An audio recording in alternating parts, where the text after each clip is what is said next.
Kalau gini bocor ya? Enggak. Enggak. Kalau ada penampak nggak? Pakai terus itu. Bisa pasang.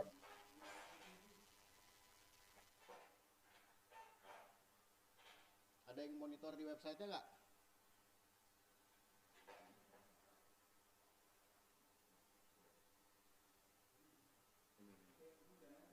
Udah naik. Oke, ini semua sudah naik. Kita siap di Menara Astra. Menara Astra udah siap, Albi.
Your Excellency, the Ambassador of European Union to ASEAN, Mr. Igor Drismans.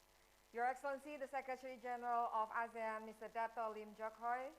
Your Excellency, the Permanent Representative of the Republic of Singapore to ASEAN, Mrs. Kok Di Peng.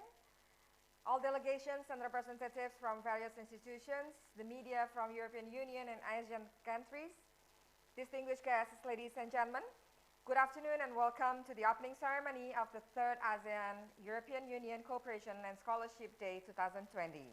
It is an honor for me as Vigracia Ardani to become the master ceremony on this precious event that is held virtually today on the 13th of August until tomorrow, the 14th of August 2020.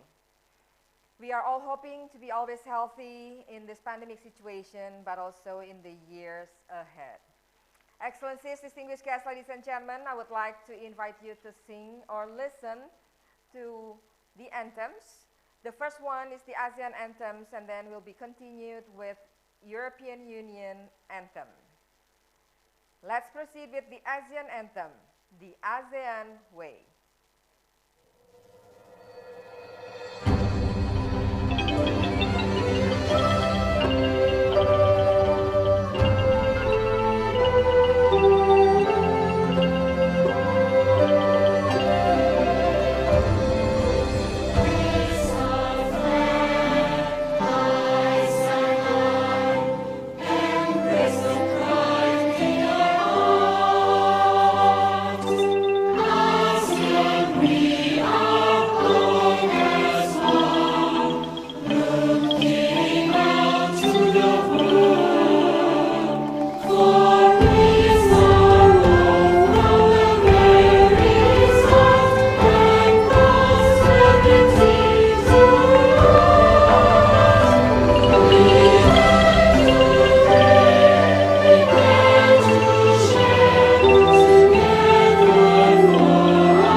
Excellencies, distinguished guests, ladies and gentlemen, our program in this opening ceremony is the opening remarks that will be delivered by His Excellency the Secretary General of ASEAN, continued with Her Excellency the Permanent Representative of the Republic of Singapore to ASEAN, and finally His Excellency the Ambassador of European Union to ASEAN. Without further ado, please allow me to start the ceremony with the opening remarks by His Excellency the Secretary General of ASEAN, Mr. Dato Lim Jock Hoi. And since we have to be cautious in this pandemic situation, the remarks has been previously recorded, and let's give the time to His Excellency Mr. Dato Lim Jock Hoi. Thank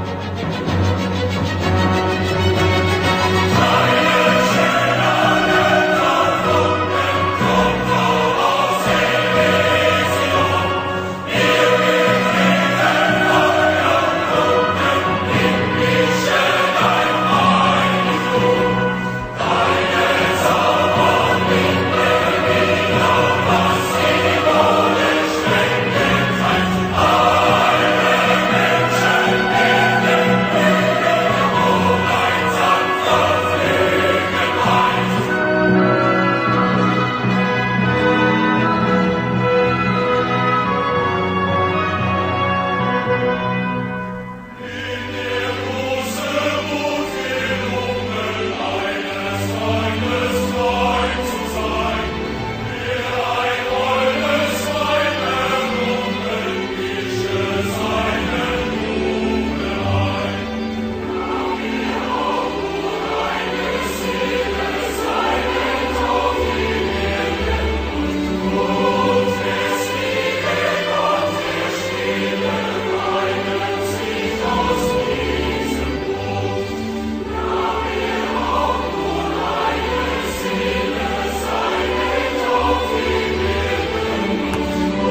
Excellencies, distinguished guests, ladies and gentlemen, it was the European Union anthem, The Art of Joy.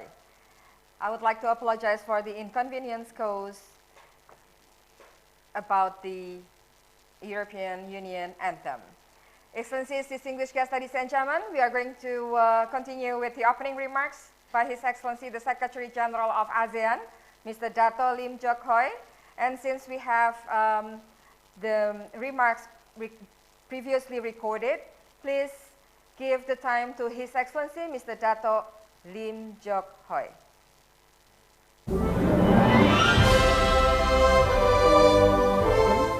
Her Excellency Ambassador Kok Lee Ping, Permanent Representative of the Republics of Singapore to ASEAN, His Excellency Ambassador Igor Derisman, European Union Ambassadors to ASEAN, students from across the ASEAN member states, ladies and gentlemen, good afternoon. I'm very pleased to welcome all of you to this year's ASEAN-EU Cooperation and Scholarships Day. COVID-19 has profoundly impacted the world around us. The sheer magnitude of the pandemic is felt acutely in all ASEAN member states. Indeed, we are in the midst of a pandemic that has brought unprecedented challenges to all sectors of societies. COVID-19 and its impact on education have been considerable. It has been estimated that the widespread closure of educational institutions across the region has impacted over 150 million children and youth in ASEAN. The annual convening of this event since 2018, even midst of this ongoing COVID-19, demonstrates the strong commitment of both ASEAN and the EU to strengthen our cooperation in education. The EU has been ASEAN's partner for 43 years. Over these past four decades, we have been steadfastly working together to fully realize an inclusive, sustainable, resilient, and dynamic ASEAN community. One of the core areas of our collaboration with the European Union is building the capacity of ASEAN's higher education sector through inter-regional and ASEAN-EU students' mobility. These strong partnerships in education is perhaps most visible in the implementation of the EU support to higher education in the ASEAN region's programs, or SHARE. Since 2015, SHARE has been helping promote inter-regionalizations and regional cooperation in ASEAN higher education. Its accomplishments have been considerable, such as providing more than 500 scholarships for intra-ASEAN and ASEAN-EU students' mobility, convening 11 regional policy dialogues that were attended by stakeholders from the region and beyond, conducting 13 capacity building workshops and training for education personnel, and piloting an inter-regional students' mobility scheme supported with scholarships and a comprehensive credit transfer system. Amidst these achievements, however, much remains to be done if we are to realize common higher education space for ASEAN. We therefore look forward to working with the EU to carry out a long-term extension of SHARE through the leaderships of ASEAN senior officials meeting on education. Ladies and gentlemen, I encourage the students who are virtually present here today to explore the valuable opportunities to further your studies.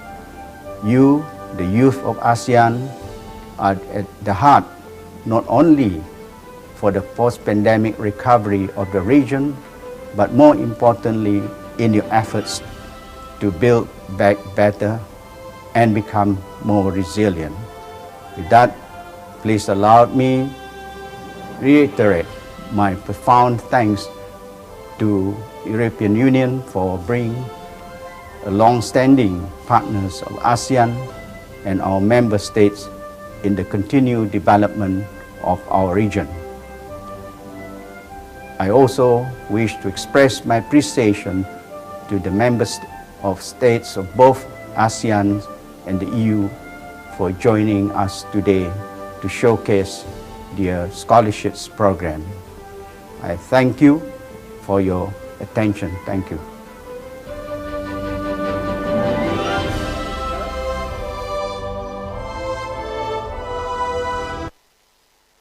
Excellencies, distinguished guests, ladies and gentlemen, for our next program is the opening remarks by Her Excellency, the Permanent Representative of the Republic of Singapore to ASEAN, Mrs. Kok Lee Peng. Her Excellency, Mrs. Kok Lee Peng, the time is yours. Third ASEAN-EU Cooperation and Scholarships Day 2020. Thank you, Datuk Lim Jock Hoi, our ASEAN Secretary General, for gracing our event. Thank you also to Ambassador Igor Driesmans and your team for your tireless efforts in bringing us together today.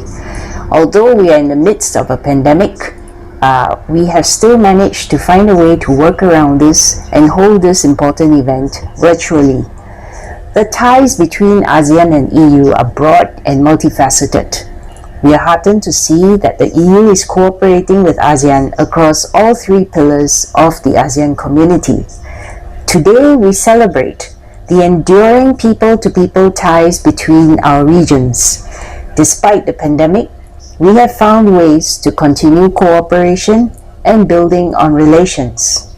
I am glad that we are focusing on education opportunities for ASEAN nationals. UNICEF has estimated that up to 1 billion children will have their education affected by COVID. UNESCO estimates that 60% of students everywhere will be impacted by school closures. Anecdotally, students at all levels must contemplate disruptions or major changes in their pursuit of knowledge. So, I would like to express heartfelt appreciation to the EU for continuing to work with ASEAN on development and scholarships. Numerous students from ASEAN study in the EU each year thanks to programs such as Erasmus+. Since 2014, more than 5,500 students and staff from ASEAN universities have received EU scholarships.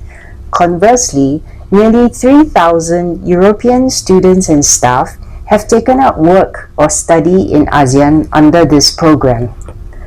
There is also the EU Share, a program which supports higher education in the ASEAN region.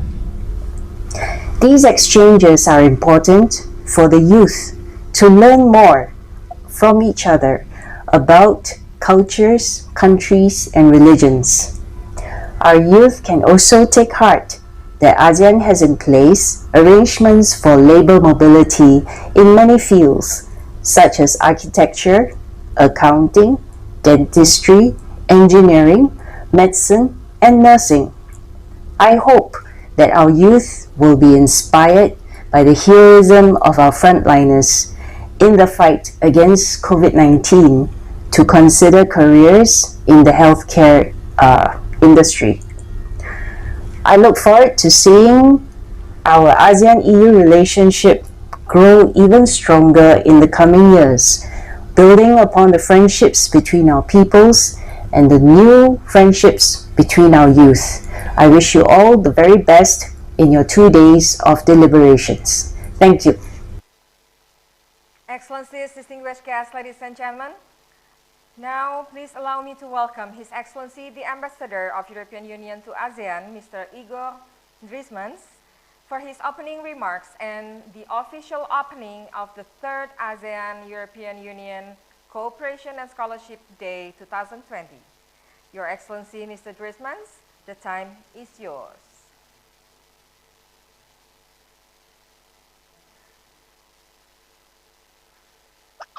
Mr. Good afternoon. Hello, everybody. Good afternoon.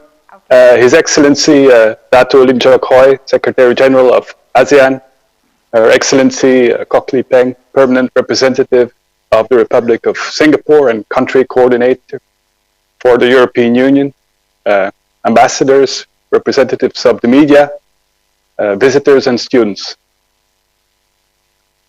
I'm very glad to be here today to welcome you all to our 3rd Cooperation and Scholarship Days.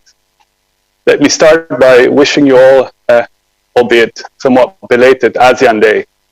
Last Saturday marked the 53rd anniversary of the foundation of ASEAN. We also marked, I might add, the 5th anniversary of the establishment of the ASEAN, the European Union mission to ASEAN, which I'm very honored to head. ASEAN Day is always a moment to mark the many achievements and successes of ASEAN and to reflect upon the future. It is also for us as European Union a moment to celebrate our long-standing relationship with ASEAN, a relationship which has steadily expanded and strengthened over more than 40 years, as the Secretary General was mentioning. Today, we will host an event which I think exemplifies very well this strong and very deep relationship between the European Union and ASEAN, as we have the 3rd session of the Cooperation and Scholarship Days. After 2 very successful events hosted at the ASEAN Secretariat last year and the year before, this year we are going virtual. Even though we will not be able to share the same interactions as we normally do, I'm very happy that we were able to reach all of you today, and maybe even more than we are normally doing. The Secretary General and Ambassador Lee Peng mentioned how the coronavirus has impacted our economies, our societies, and the daily lives of many of you. For the European Union, instead of turning inwards or playing blame game, we have chosen the path of international cooperation to tackle this pandemic, because we know very well that no one will be safe from the virus until everybody's safe, until the whole world is safe. This is why the European Union and the member states, in a collective Team Europe effort, have mobilized over 800 million to assist ASEAN and its member states to address the health crisis, to redress the health systems in the countries, but also to tackle the economic and social consequences of the pandemic. This package of support is the latest example of a very strong EU-ASEAN development cooperation, which we have developed over the years. Since 2014, the EU has funded regional integration programs in ASEAN with over 250 million euro. This comes in addition to over 2 billion euros in support to individual ASEAN member states. And I'm very happy to announce today that we are launching another 3 projects this year. The first one is the Smart Green Cities program of 5 million euro, which will promote sustainable urbanization in several ASEAN cities and promote exchanges and smart solutions within ASEAN and with the European Union. Secondly, the ASEAN Forest Governance Support Program of 5 million euro, which will support sustainable forest governance and management across the region and work on processes for sustainable timber licensing and trade in ASEAN member states. Thirdly, the ASEAN Supreme Audit Institutions Program, 3 million euro, which will enhance exchange and capacity building for supreme audit institutions in the region and increase harmonization and transparency. And with this, we are again expanding our cooperation with ASEAN in times of global pandemic, despite the many challenges that we are all facing. And as we have many young people amongst us today, let me just say that I think we all agree that getting talented students and researchers to move and work between our two regions is great for the students and the researchers involved as they gain new experiences. But it's also a very beneficial movement for the societies at large, for our economies, as experiences circulate, as new innovative ideas circulate. That's at least what the European Union experience has been, being a big supporter of internal student mobility. And we are therefore very happy to work with ASEAN on internal student mobility, as the Secretary General and Ambassador Li Peng have emphasized. Focusing specifically on intra-ASEAN mobility, we have supported the EU support to higher education in the ASEAN region. It's a mouthful, but the abbreviation might be known to you, the EU Share Program, which has provided scholarships for higher education and worked with ASEAN member states to make it easier to study in another ASEAN country. For instance, by working on a system that allows the transfer of credits from one university to another. And our hope is that with combined efforts, we will see the establishment of an ASEAN scholarship. Erasmus Plus is another program that supports students and researchers to travel and work in Europe. Since 2014, the EU has awarded over 5,500 scholarships to ASEAN students and university staff, with more than 3,000 European students and staff which have taken up study in ASEAN countries during that same period. The current pandemic has limited our possibilities to travel. This also affects those who are studying abroad, who are planning to. But as you can see, the EU is continuing its support to mobility in higher education, and I was happy to see that this year over 200 students from ASEAN will receive an Erasmus Mundus scholarship. It's wonderful to see that young people from ASEAN remain very highly interested in studying in Europe. I think you have a critical role to play, not just in the future, but also in the present of our societies, and to strengthen people-to-people connectivity. So let me thank you all for joining us today and tomorrow.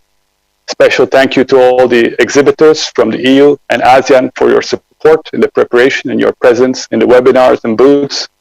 And thank you to all participants. I hope you will find this useful information on EU-ASEAN cooperation or on the different scholarships that are being provided. With this, let me officially open the third session of Cooperation and Scholarship Days EU-ASEAN, and thank you very much. Excellencies, distinguished guests, ladies and gentlemen, the third ASEAN European Union Cooperation and Scholarship Day 2020 is now officially open. And quoting from their excellencies, the European Union and Association of Southeast Asian Nations are natural partners with a history of cooperation across a range of sectors that spans more than 4 decades. Let's take part of the expansion of the cooperation between EU and ASEAN by taking the maximum benefit from this event. Please note that this event showcases the joint work of European Union and ASEAN to advance people-centered connectivity through cooperation projects and also scholarship opportunities. About the scholarship, EU and ASEAN member states will provide information, especially regarding the new methods of remote learning and student mobility on all sorts of scholarships opportunities ranging from undergraduate to graduate and doctoral programs. Please feel free to get connected and get engaged with many delegates and institutions for your future benefit.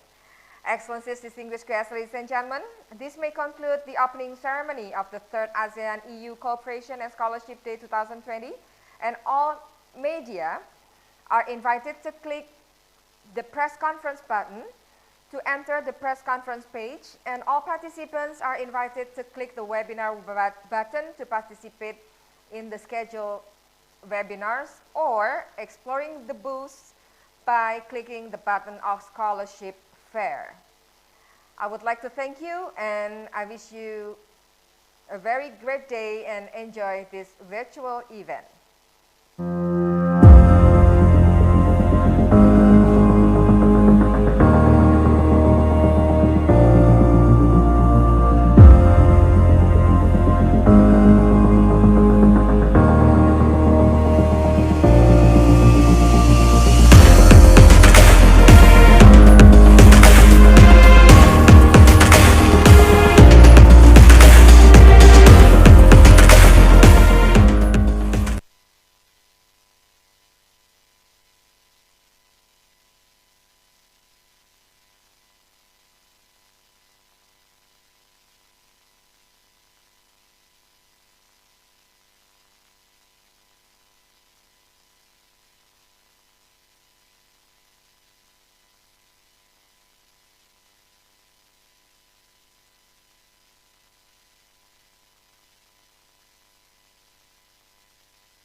Distinguished guests, ladies and gentlemen, good afternoon again and welcome to the press conference of the 3rd ASEAN European Union Cooperation and Scholarships Day 2020.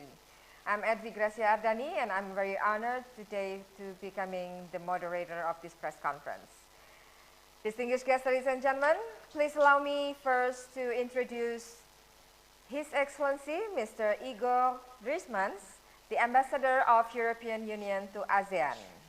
Your Excellency, I would like to give the time to you to explain a little bit about the event, the intention, and most probably the objectives of the event that European Union and ASEAN would like to achieve. Your Excellency, the time is yours.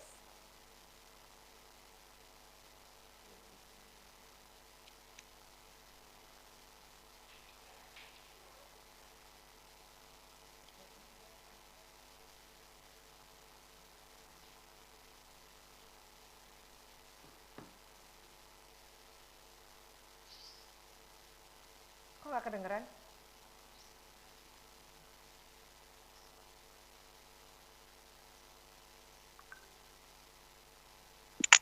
I'm sorry. I was on mute. Apologies. I was asking if you could just put on the PowerPoint for the journalist, which we have provided. Of course.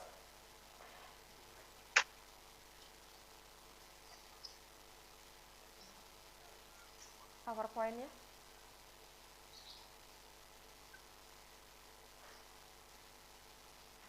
Thank you very much.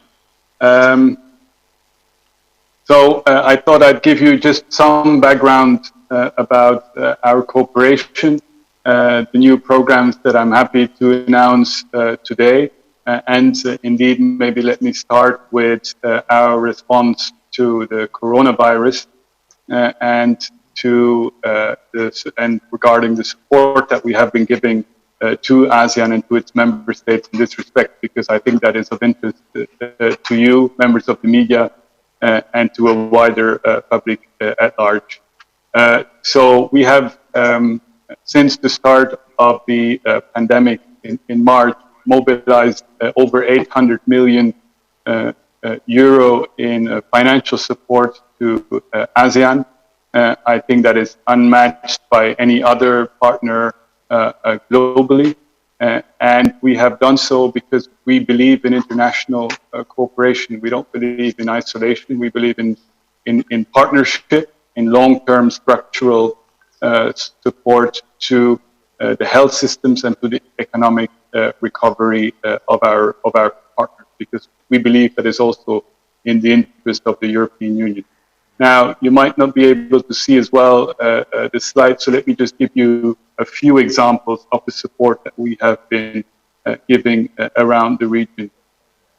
In Myanmar, for example, we financed the garment workers who lost their job due to COVID-19, up to 30,000 people already, and we will continue that program until November 2020. Here in Indonesia, we decided to finance 3 regional hospitals in East Java, in North Sulawesi, and in South Sulawesi.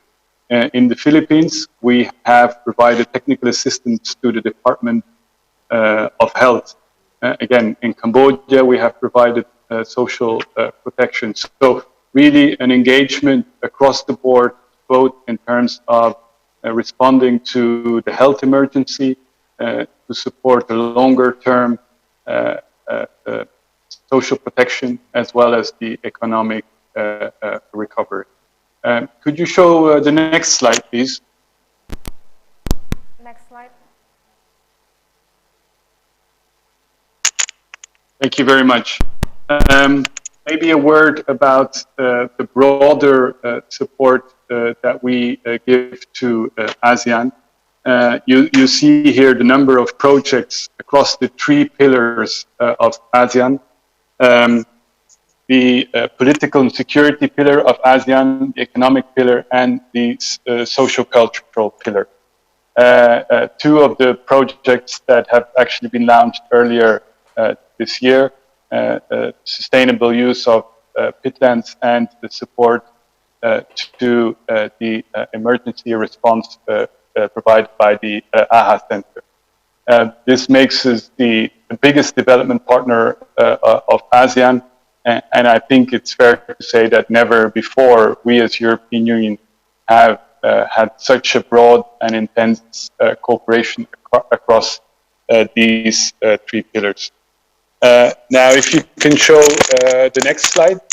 Next slide. Thank you.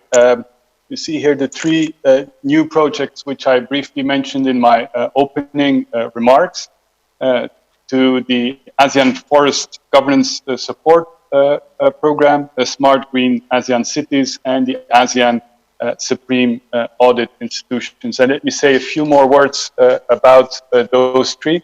If you can show me the next slide. Next slide. Yeah. So the Smart Green ASEAN Cities initiative aims at supporting smart and green city solutions, strengthening also the national capacity for smart and green city development, as well as an exchange of smart and environmentally city management practices, both within ASEAN as well as with the European Union. The second program is indeed the ASEAN Forest Governance Support Program, which at a regional level will support dialogue, coordination and exchange between ASEAN member states and between ASEAN and trade partners, ASEAN's trade partners in the forestry sector, as well as at the national and say subnational level. It will enhance forest governance and management frameworks for sustainable landscape.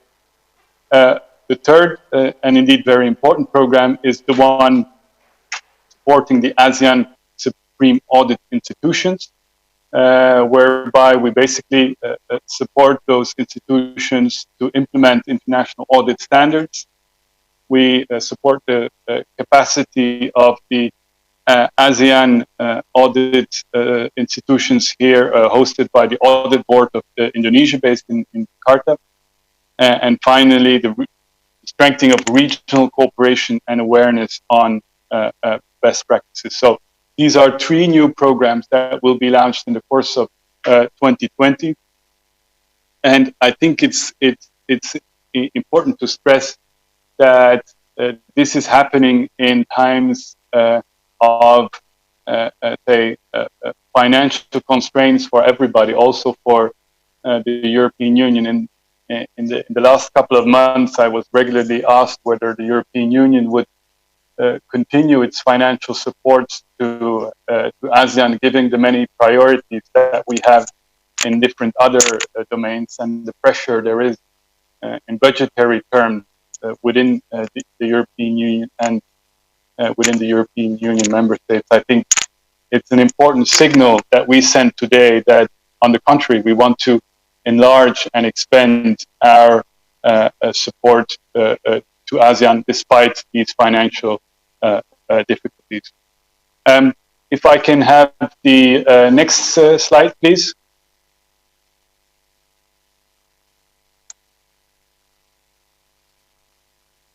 Thank you. So maybe a word of about our engagement in higher education, which is the other leg very important during these 2 days of cooperation and scholarship. It's our support to the higher education in the ASEAN region through the EU Share program, which is about mutual recognition of qualifications. It's about improving quality assurance. It's about enhancing regional credit transfer systems between universities and strengthening institutional capacity of both countries and indeed at the ASEAN level. So it will, we think, in the long term, support the harmonization of higher education in ASEAN, and by doing so, the regional mobility between universities. So, and that's indeed what we have seen happen over the last couple of years. If I can have the next slide.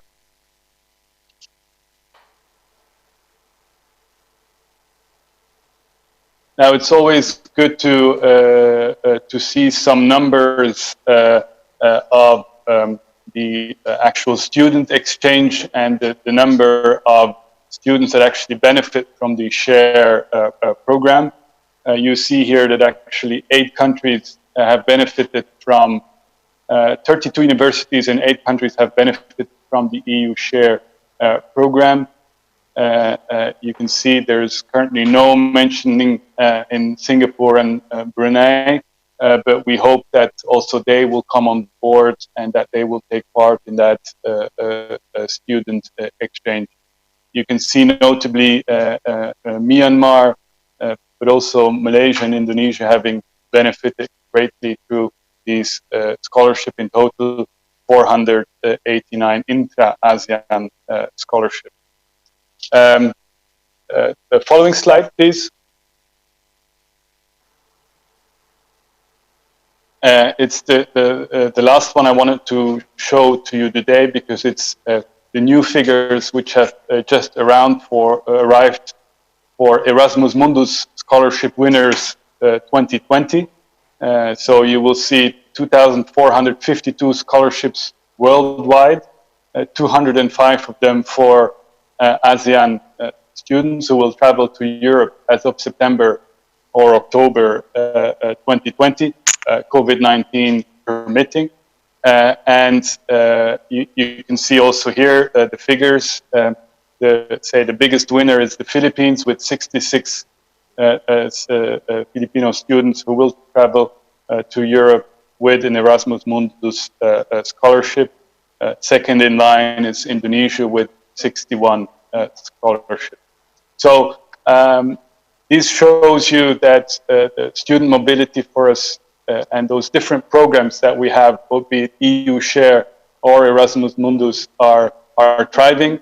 That both intra-ASEAN mobility and mobility with Europe is working despite COVID-19, and we hope to continue to build on that for the future. And the cooperation and scholarship days that we have organized today and tomorrow virtually will allow students to connect with the different possibilities that are offered both under EU Share and under Erasmus+, but also under the individual scholarship programs provided by different member states.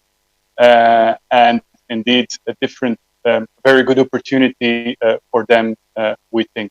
I think as an introduction for the press conference, I will stop here, and I'm ready to take any question that you might have. Okay, thank you, Excellency, for the presentation. This is quite challenging for ASEAN countries and also European Union countries, I guess. You have new projects in 2020. While we're waiting for the questions from the journalists, maybe I would like to summarize a little bit about what His Excellency has just said.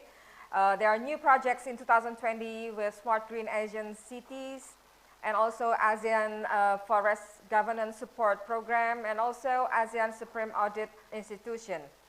And for all the journalists, if you have any questions, you just type your question in the chat box, and we will read your questions later on.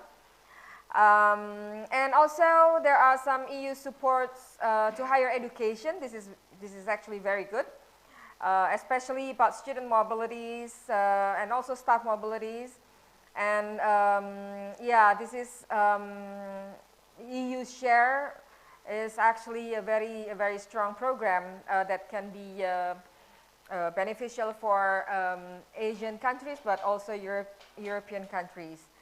And I have noted that there are more than almost 500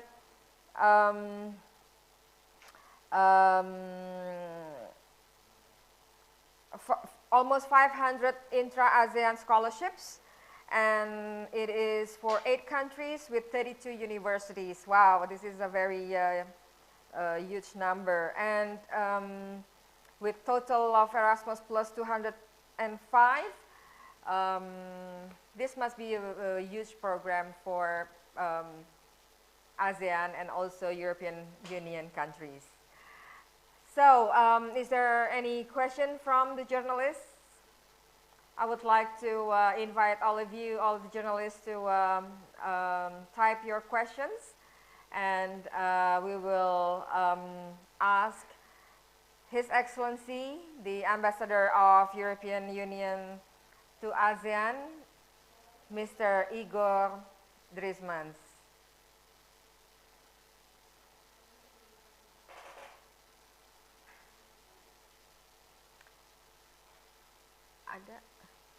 So I would like to ask the operator if we can get some questions already from the journalists, please.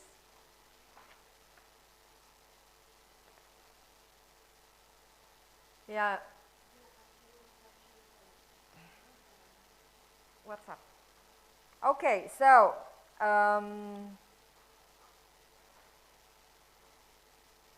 I will read your questions.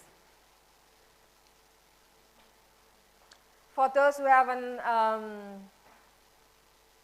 typed your questions, please don't hesitate to type the question to His Excellency Mr. Drismans.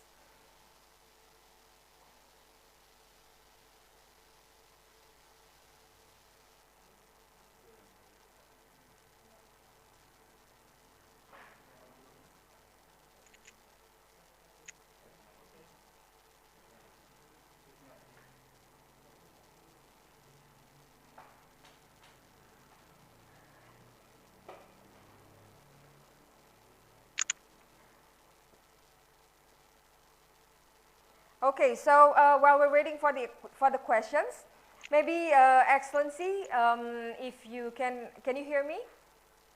I can hear you fine, thank you. Oh, good. So maybe you can tell us a little bit more about the projects, the new projects that are explained previously. Is there any relation with the scholarship that you might have? Thank you. Well, there's not exactly a relation between those three programs and the different scholarship programs that have been announced today.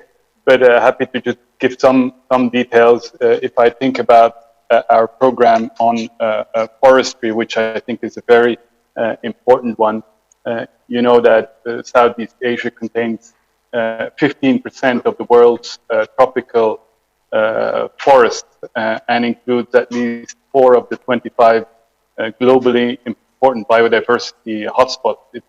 It's a crucial region in terms of forestry. It's a crucial region for biodiversity and for climate change. So with this program, we hope that we build the capacity of different countries, but also the capacity of the region to have a sustainable forest management governance.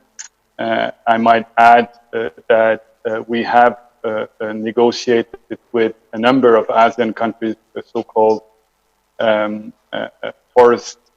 forestry voluntary partnership agreement, and Indonesia has been the first one to benefit from that program.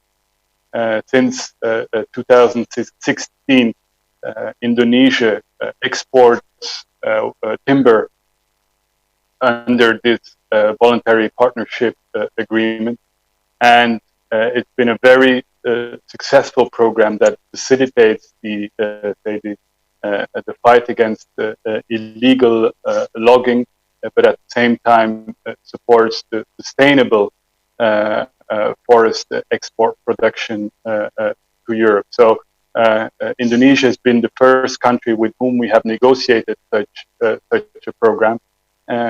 Vietnam is the second, where we hope that soon we will have the first timber export to Europe under that program. And the regional ASEAN Forest Governance Support Program, it's a mouthful, of 5 million euro is another program whereby we try to build the capacity of different countries, but also the capacity at the ASEAN level to in the future enter with us in that type of agreement. Okay, so actually, with the projects that is newly established, well, I don't know. Maybe is there any possibility of the researchers was probably being involved in those projects, or any students' possibilities to be involved in those projects? Thank you. Well, not directly in these three programs, but let me mention that as part of our support to the coronavirus pandemic, the package of over 800 million euro, which I mentioned earlier, we also are in dialogue on research programs. And just two examples. In Cambodia, we financed the Louis Pasteur Institute to do research on the coronavirus. And in Myanmar, we helped the National Health Laboratory, which is at the forefront of COVID-19 testing in Myanmar. So in different ASEAN countries, we do partner with research institutions on COVID-19. Now, of course, everybody also asks about the vaccine and the race against the vaccine, or for the vaccine. And there are rumors every day about the new vaccines that have been found. I think I'd be a bit skeptical about all the rumors that one sees on the news, but I think it's very important that we are able to cooperate globally in the search of a vaccine. That's exactly the policy of the European Commission. We have ourselves, as European Commission, negotiated access to at least one or possibly more vaccines that are currently being produced in Europe. But we also think that a vaccine should be available to all vulnerable countries and people around the world at a fair and at an affordable price. And as I said before, we do realize that nobody will be safe until everybody is safe. So the cooperation, the research cooperation on a vaccine is probably one of the most critical issues of the coming months. Indeed, Excellency. Yeah, I can imagine that this is a very important issue right now. So there is one question here from one of the journalists. It is from Mary Blanco Rara. What is the qualifications for the scholarship programs?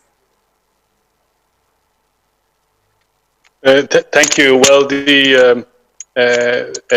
any student can apply for. Well, basically, there's a number of different programs I have tried to elaborate on. We have the EU Share program, which is almost exclusively for intra-ASEAN scholarships. For example, from somebody from the University of Manila to study in Jakarta, and that's one program. And the second program that I mentioned is the Erasmus Plus program, which is for ASEAN students to go and study abroad. And that works through basically partnerships between universities, whereby, for example, the University of Paris would open up for a number of scholarships for ASEAN students, and then one has to apply, and I think if you have the right qualifications, I would encourage anybody to apply. I myself have had the good fortune of being an Erasmus student myself. One of the nicest experiences I had, and I would definitely recommend it to anybody. Wow. Wow. So you're alumni, and I'm also alumni from the Erasmus Plus, Excellency. Very good. Okay. So you could have answered that question. Okay, so there's another question over here that is related to the education. Excellency, how about the European Union formulated strategy in educational support, such as likelihood of scholarship program? Despite many present limitation and possibilities of delayed arrival or new batch program, because I know that there are some future students being prepared right now for their departure to European countries. Thank you. It's a very pertinent question, and one we of course also struggle with. I think it depends on the situation in each and every university and each and every EU member states. The situation is different in each case, but definitely universities in Europe will open. Some might open only online. Some might open for real. Now, that's one issue. The second issue, of course, is the availability of aviation flights, the necessary flights to get there, which is another issue. And then on top of that, the different regulations that are in place in one country or another. For example, the necessity to quarantine in certain countries for 2 weeks is also to be taken into account. So I think it really depends on each and every university and on the regulation in place. But all in all, the students are welcome, and they should join their universities as much as possible in the way it had been foreseen before the COVID-19 pandemic struck. Okay, so yeah, this is actually a very crucial thing when we talk about pandemic situation in the whole world. Okay, Excellency, now I have some questions related to the cooperation between EU and ASEAN. There are some priority issues of socio-economic impacts due to the pandemic in relation to EU and ASEAN. And also, apparently there are a role of Team Europe package in this area. And sorry, could you repeat the last thing? Yeah, the Team Europe. So right. There are some Team Europe package in scientific research in relation to accelerate the vaccine development. I think you have mentioned that earlier a little bit, right? Yes, that's right. I'm not sure I entirely got the question, but what I can say is that the Team Europe response packages that we have prepared does also address the economic development in different countries. And for example, in a number of countries, we give budget support to just help the country address economic recovery. Secondly, we do in a number of countries help to relieve the financial debt of those countries. So that's, I think, an important contribution to the economic recovery of ASEAN countries.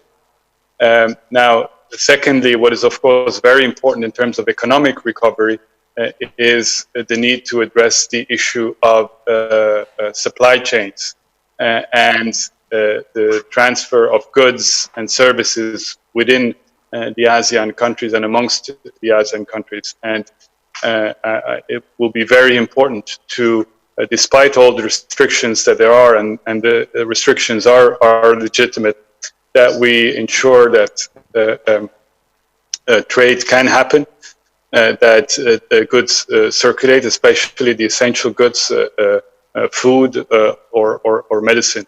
And we do have, since a long time, a program in place called Arise Plus, and the Arise Plus program helps to facilitate trade, but also to harmonize standards, to work on customs facilitation, to work on intellectual property. So all these issues that are part of the building of the economic community within ASEAN.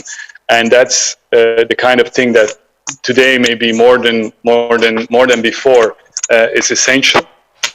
And we will double down on those efforts to work with ASEAN in this respect. And of course, the European businesses should also do their part and are also doing their part. If I think about Indonesia, at least 1,000 European Union companies are present here, offering jobs to 1.1 million Indonesians. And it's important to stress that, because those European companies often bring good quality jobs rather than short-term contracts. Lastly, what I'd say on the economy is that Commissioner for Trade Phil Hogan will meet with the ASEAN ministers at the end of the month, on the 29th of August, virtually. And he will engage on all of these important topics of economic recovery, of free trade, an important free trade agenda. Different negotiations are ongoing. We've concluded with an FTA, free trade agreement with Singapore, which has entered into force and which has proven very successful.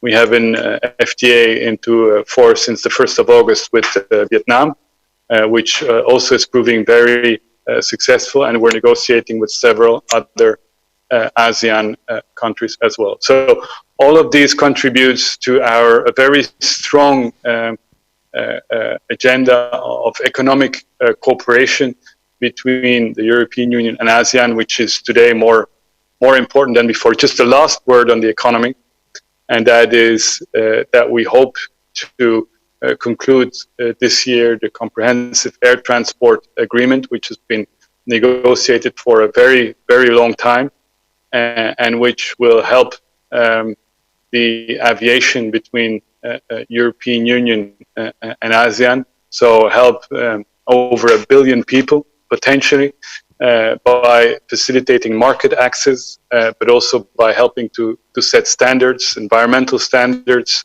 social standards, economic standards, safety standards, security standards.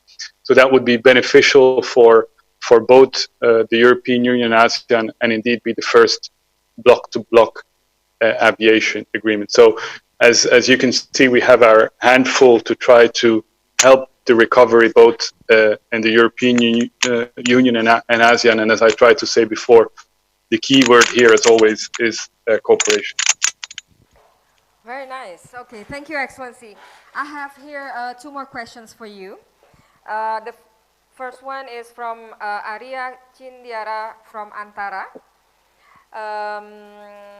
The question for His Excellency is about, okay, could you elaborate a little bit more, Excellency, about the 3 programs that will be launched within 2020 and how it will continue on amid the pandemic?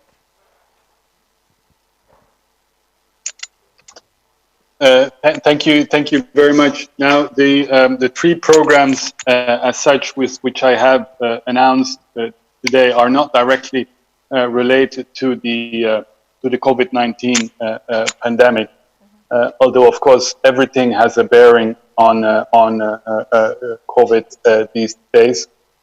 So the first one is the project of Smart Green ASEAN Cities, which is an initiative which is aimed at supporting smart and green city solutions and link up with the ASEAN initiatives that are ongoing in this respect.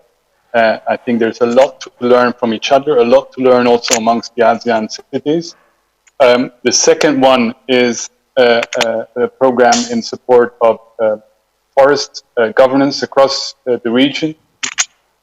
Is both aimed at regional exchanges and dialogue and coordination, but also at reinforcing our dialogue with each ASEAN country individually.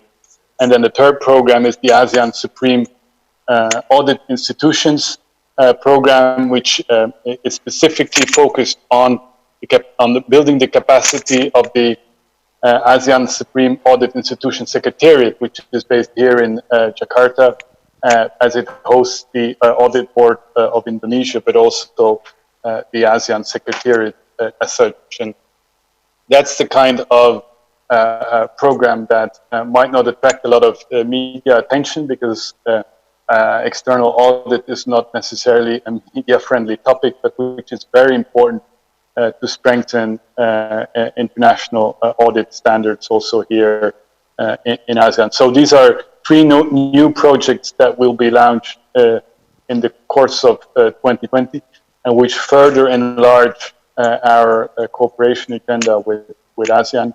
And again, for me, the main message here is that despite all the pressure we are under, despite the fact that also in Europe there's a huge pressure on the financial resources that we barely need for the fight against the COVID-19 pandemic, that despite all that, that we take the deliberate decision to enlarge and strengthen our cooperation with ASEAN, because we firmly believe that a strong ASEAN, a coherent, united ASEAN is also in the interest of the European Union. Thank you, Excellency. I hope it answers the question from Antara News. The other question is from Marie Carblanca Hara. She would like to know the total financial assistance that European Union has allocated for ASEAN and in all its program for the region. And she has also another question: why is EU helping ASEAN?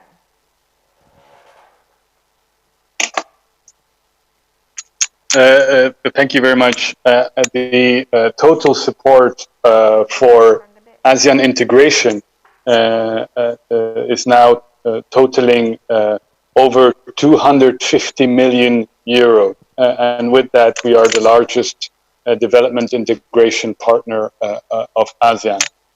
That comes on top of the bilateral support that we give to ASEAN countries, to Vietnam, Myanmar, Laos, Indonesia, and so on and so forth. Now, why do we do that? I think for a number of reasons. One, we think that politically it is important that there is a strong, united, coherent ASEAN bloc. We see a lot of geopolitical rivalry, US, China. I think we have identified it as our interest that ASEAN acts as a coherent and cohesive force in this part of the world. I think that would be good for the stability of the region. It would be good for the world in general. Secondly, we think that it's important for the economy of ASEAN, but also the economy of the European Union, that we are able to engage as block to block on a number of files. And for that, the strengthening of ASEAN institutions is important. And thirdly, two of these projects address directly the issue of sustainability, the issue of climate change in a way. When I talk about forest governance, when I talk about smart cities, we talk about waste management, we talk about sustainability, we talk about biodiversity. And of course, this is for us directly important because we as European Union, we set ourselves a target to reduce net emissions in Europe of CO2 by 2050. But that fight against climate change is not something that we can do alone. It's something for which we need partners. And we hope, we would want ASEAN to be a privileged partner in the fight against climate change. Okay, so Excellency, I have the last question for this press conference today. It is from Muhammad Marwan. The question is, how many quota of the scholarship ASEAN EU that will be allocated for Indonesia itself in 2020? Excellency, the time is yours. Thank you. In terms of Indonesia, 61 Indonesian scholars will travel to Europe in the start of the academic year 2020. And there's also a number of Indonesian studies that benefit from the intra-ASEAN scholarship scheme called EU Share. And that, if my figures are right, that's 104 Indonesian students who were able to travel abroad under that scheme already. Okay, so there's another question. Please allow me to, Excellency, please allow me to read this last question. Aside from scholarship program, may I ask about the development of vaccine in Europe? Because Indonesian government has working side by side with biotech company from China to develop that enters the clinical trial. Will EU collaborate with Indonesia as well?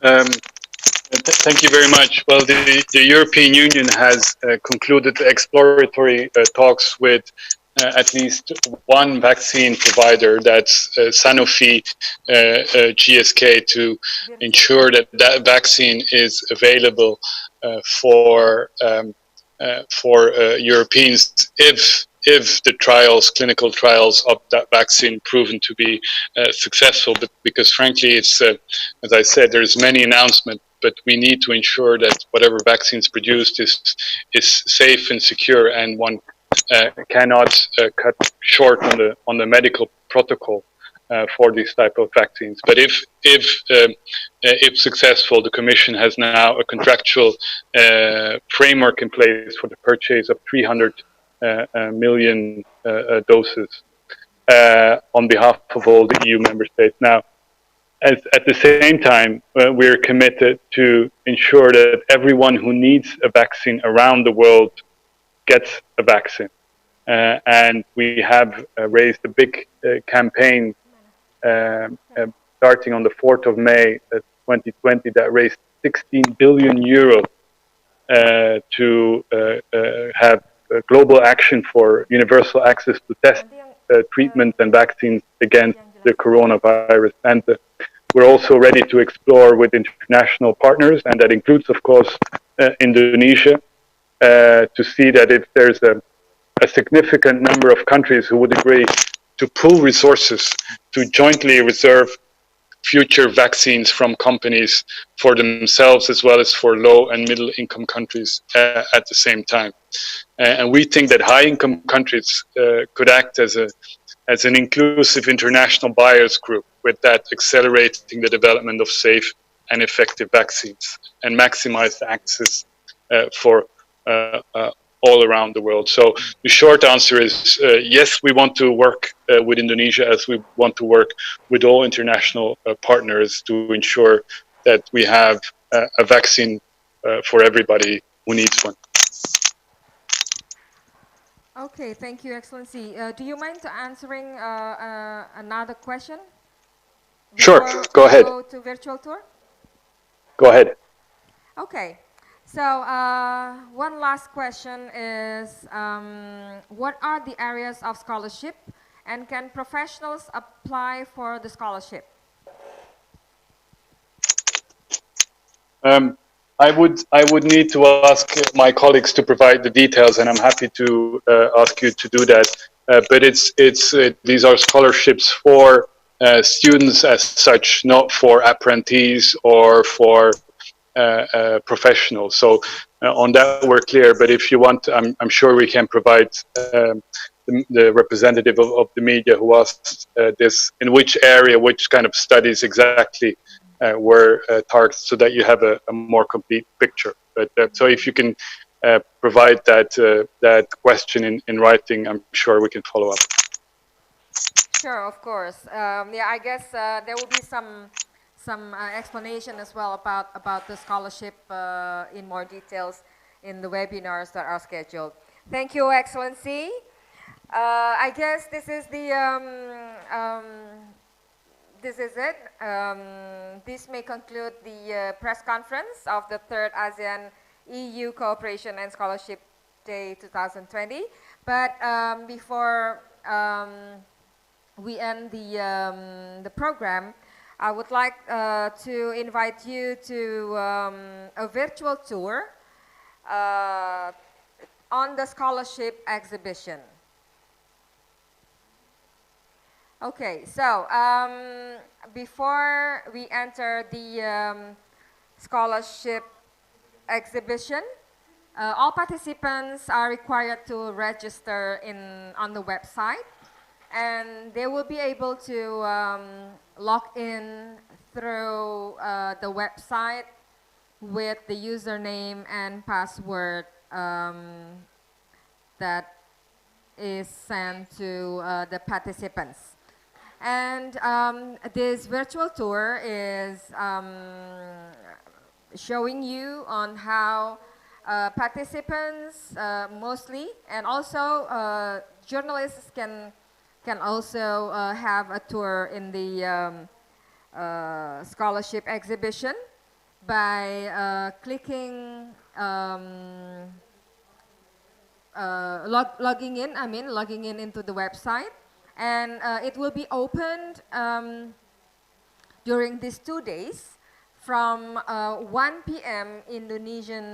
Western Indonesia time until 6 p.m. Western Indonesian time. And in this occasion, I would like to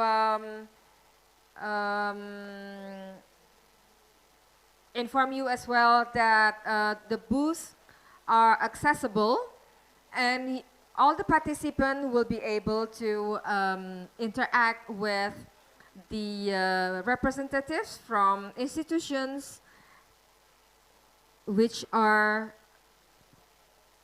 available, and you can actually interact with the institution through a chat box that is prepared by the committee.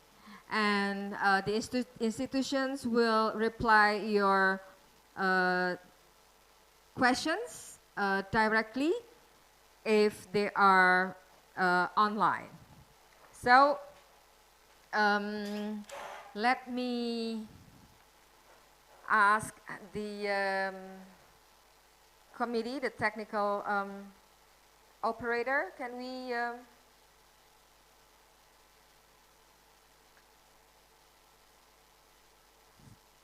okay, we are preparing to log in to the website.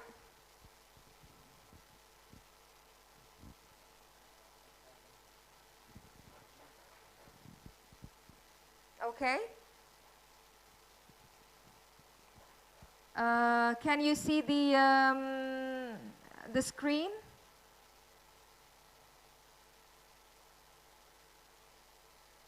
Okay, I hope you can see the screen, and you may have a look on how we can go from one room to another room. So first of all, there is a information. When the participants click information just on the left side of the counter, the participant will be able to see the information panel about the event, and we can go back to the front page. We have on the right side of the counter the webinar schedule. When we click the webinar schedule, it goes to the PDF document over here. And in this PDF document, you may find all the schedule, the webinars and presentations of the projects, etc. And you can also save the file in your computer. And to follow the webinar, to participate in the webinar, you may just click the webinar button. And like this, for example, you may find all the webinars information, how to join all the webinars. You have the link to join the webinars. Like, for example, right now, or in about a few minutes, there will be a webinar from EU-ASEAN cooperation projects at 1440. That will be last for 1 hour and so on. And afterwards, you may go also to cooperation project by clicking the cooperation project button. And over here, you can have all the informations about all the projects that are undergoing by EU and ASEAN countries. All projects, including the Erasmus+. So you might go to click cooperation project if you'd like to have some more details. And the scholarships fair, the button of scholarship fair can be clicked, and you will find the page of all the list of institutions that are participating as exhibitor. And if you'd like to visit, for example, one exhibitor, you may just click on the name of the exhibitor.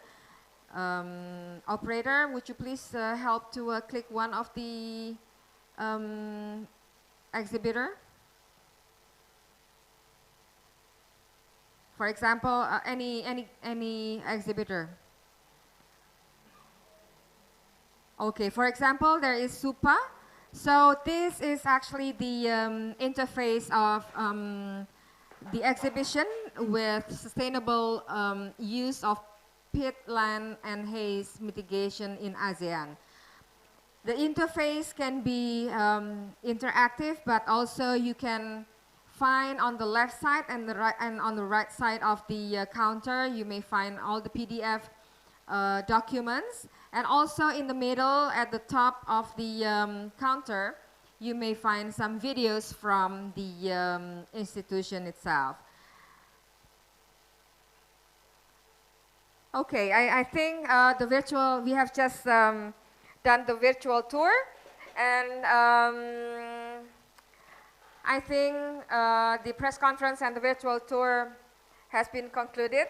And Excellency, distinguished guests, ladies and gentlemen, I would like to thank you for your presence, and I hope this press conference and virtual tour give you enough information to explore this very first virtual event. I would like to thank you once again for your presence, and have a great rest of the day.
Yes, I'm here. Okay, so you can hear my voice and I can hear you clearly.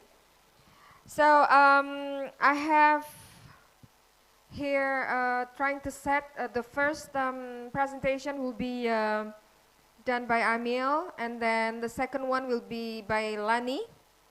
And then after we can go, if Denada is here, so it will be Denada on the third, and on the fourth it will be Bertold, and the last one will be Paul Mendel. Is it clear? Clear. Thank you. So I think we can start the webinar.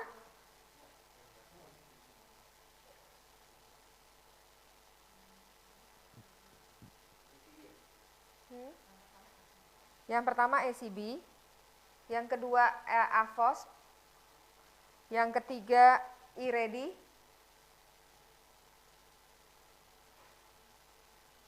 yang keempat SUPA, yang kelima RISE Plus.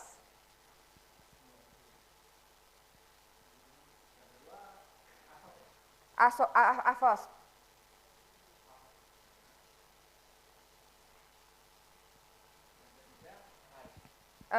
E-ready.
Of the committee, I would like to apologize for the delay because there was a technical issues that we need to fix.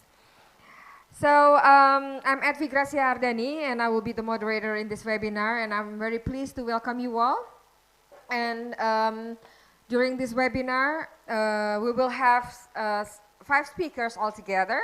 The first one is Mr. Nathan Emil Sarne from ASEAN Center of Biodiversity. And the second one is Mrs. Lani Rebagai from ASEAN Farmers Organization Support Program. And we have here already Mr. Bertold Hassler from sustainable use of peatland and haze mitigation in ASEAN. And there will be two other speakers. One is Mrs. Denada Stotele from Enhanced Regional EU-ASEAN Dialogue Instrument. And the last one is Mr. Paul Mandel, the ASEAN Regional Integration Support by the EU, or ARISE Plus. So, ladies and gentlemen, the aim of this webinar is to get information about the undergoing projects by EU and ASEAN. And for this webinar, I would like to give 5 to 7 minutes time to each speaker to give a brief explanation of the project. And after all the presentations, I will open a question and answer session for all participants. And the question answer for participants can be typed in the chat box, and I will afterwards read your questions to the speakers. So without further ado, I would like to invite the first speaker, who is Mr. Neden Amil Sarne. Amil is the program specialist of ASEAN Heritage Park and program coordinator and biodiversity conservation and management protected areas in ASEAN, or BCAM project coordinator. And, project coordinator for program development and implementation ASEAN Center for Biodiversity. Neden Amil Sarne joined the ASEAN Center for Biodiversity in December 2017 as program specialist of AHP program coordinator and BCAM project coordinator. He is responsible for the overall coordination of the ASEAN Heritage Parks program and the implementation of the BCAM project. He has substantial experience in socio-economic development planning, policy analysis, project development as well, and natural resource management. Prior to joining ACB, Amil worked at National Economic and Development Authority, the Philippines' premier socio-economic development planning and policy coordinating agency, where he was primarily involved in the review and evaluation of proposed policies, programs, and projects in agriculture, environment, and natural resources sector. And I would like to give the time to Amil. Thank you so much for the moderator for this webinar. So if the admin would allow me to share my screen to start my presentation. Okay. Host, would you please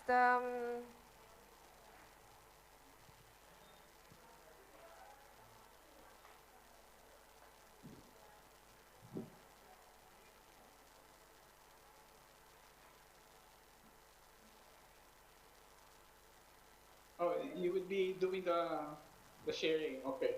Yeah. So thank you so much for inviting the ASEAN Center for Biodiversity for this webinar series. We hope that this would be a good opportunity for the audience to learn more about the biodiversity in ASEAN. So to start with, on my second slide, you'll see several photos of biodiversity. So what is biodiversity? Biodiversity is actually the variety of life on Earth, coming from the two-root word bio means life and diversity, which means variety. And why is it important that we protect our biodiversity? Next slide, please.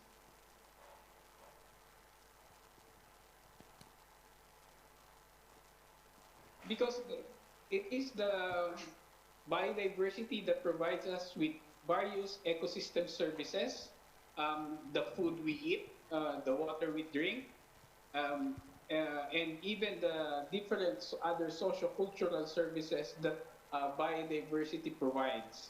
And thus it is the mandate of the center to be a coordinating mechanism for all the 10 member states in terms of conservation of and sustainable management of biodiversity in Southeast Asia. So what do we do now is we are doing a project, we call it the Biodiversity Conservation and Management of Protected Areas in ASEAN, or what we call the BCAM project, which is part of the ASEAN EU cooperation. So this project is funded by the European Union. Next slide, please. So the overall objective of the project is to contribute to global sustainability by ensuring ASEAN's rich biodiversity and sustainably managed towards enhancing social, economic, and environmental well-being. So basically, the project aims to specifically conserve and manage biodiversity in the region through protected area management. Next slide. So what we do in the Beacon project, one is we try to improve the effectiveness of protected area management. Protected areas, these are special areas in the region that are established by the 10 ASEAN member states to specifically conserve biodiversity and sustainably manage the natural resources in it for the future. So under the Beacon project, we have 10 pilot sites where we try to improve protected area management, law enforcement, and these are located in 5 countries, in Laos, in Thailand, in Cambodia, in Malaysia, and the Philippines. So for each of the country, we have 2 sites. Next slide, please. So apart from of the ecosystem services, so that we would be able to provide scientifically based information to decision makers in terms of coming up with different programs and activities as well as policies for the conservation and sustainable management of biodiversity in the region. Next slide. So apart from protected area management and also developing knowledge and scientific basis, we're also looking into mainstreaming biodiversity in different development sectors such as the agriculture, infrastructure, and including education. So because biodiversity is not just a concern of the Environment Ministry or the government agency handling the environment. It's a concern also of the agriculture, of tourism, of infrastructure, because any development in these sectors would greatly affect biodiversity, especially biodiversity in the region where most of the communities in the countryside relies on the natural resources for their daily existence. Next slide, please. So I think this would be one of the things that would be most interesting to some of the participants in this webinar for the younger people. We also try in the Become project to involve the youth in biodiversity strategies and action plans of the different countries. So we have the ASEAN Biodiversity, the ASEAN Youth Biodiversity Program, or what we call AYBP. So we do activities to enhance the capacity of the youth in terms of engaging with government. Di situ ada So we have spotlight. as of Ininya di now, we have spotlight 3 aja yang youth ini. biodiversity leaders. Diklik kanan, And terus also we spotlight. do internships in some of the protected areas. Ya. This is not the usual internship, but Nanti this is kalau udah nggak really a presentasi, two-way spotlightnya di process cancel. where the protected areas learn from these young professionals, and at the same time, these youth are exposed to the different issues pertaining to biodiversity. So it's in a way a Untuk ngurangin two-way kerjaan, process where waiting both roomnya the di protected disable area aja. and the youth benefit from each other. Caranya di sebelah kanan bawah. Okay, so Udah. this will be Presentationnya my udah. last slide, and for further information, you may visit our website, and which you can see in the next slide.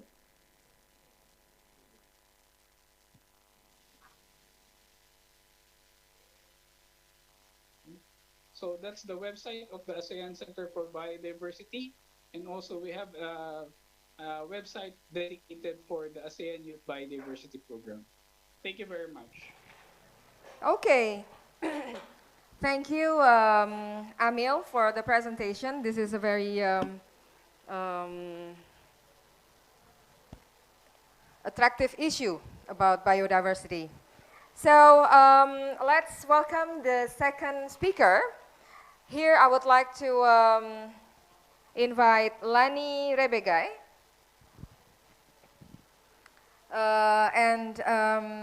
Yeah, I will give you a brief introduction about Lani Rebagai. Her name is actually Maria Elena Rebagai. She is the Regional Program Manager of Asian Farmers Association for Sustainable Rural Development and concurrently the Regional Coordinator of EU IFAD funded program, AFOS ASEAN Farmers Organization Support Program, Medium-Term Cooperation Program with farmers organizations in Asia and the Pacific Phase 2. She had her graduate studies MBA MNDE from Ateneo de Naga University and the University of Philippines, Diliman, Quezon City. And she has around 3 decades of experience in social development work in different sectors, youth and students and farmers. And Lani, are you ready?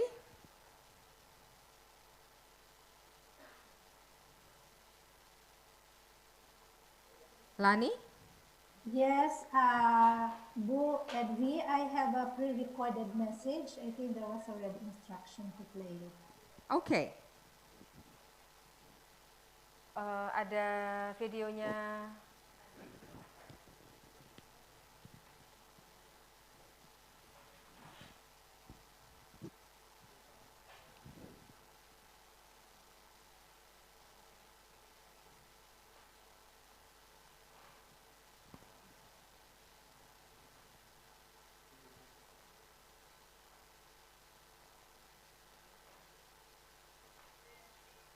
Do you have it or do I present? Ada nggak? It is being opened by the operator. Terima kasih. Sama-sama, Bu.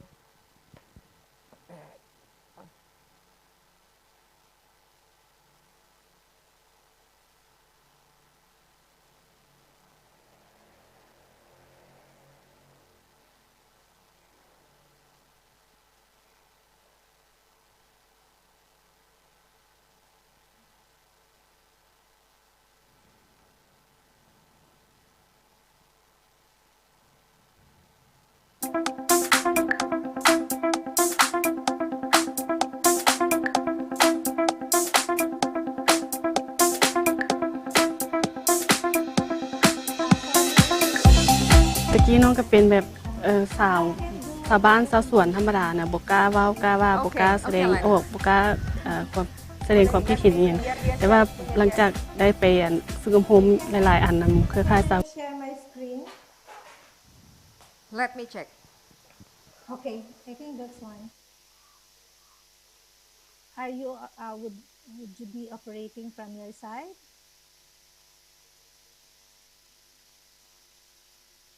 Okay. Okay, thank you, Bu Edvi, and good afternoon, everyone. I will be sharing with you the ASEAN Farmers Organization Support Program, or AFOS. Next slide, please.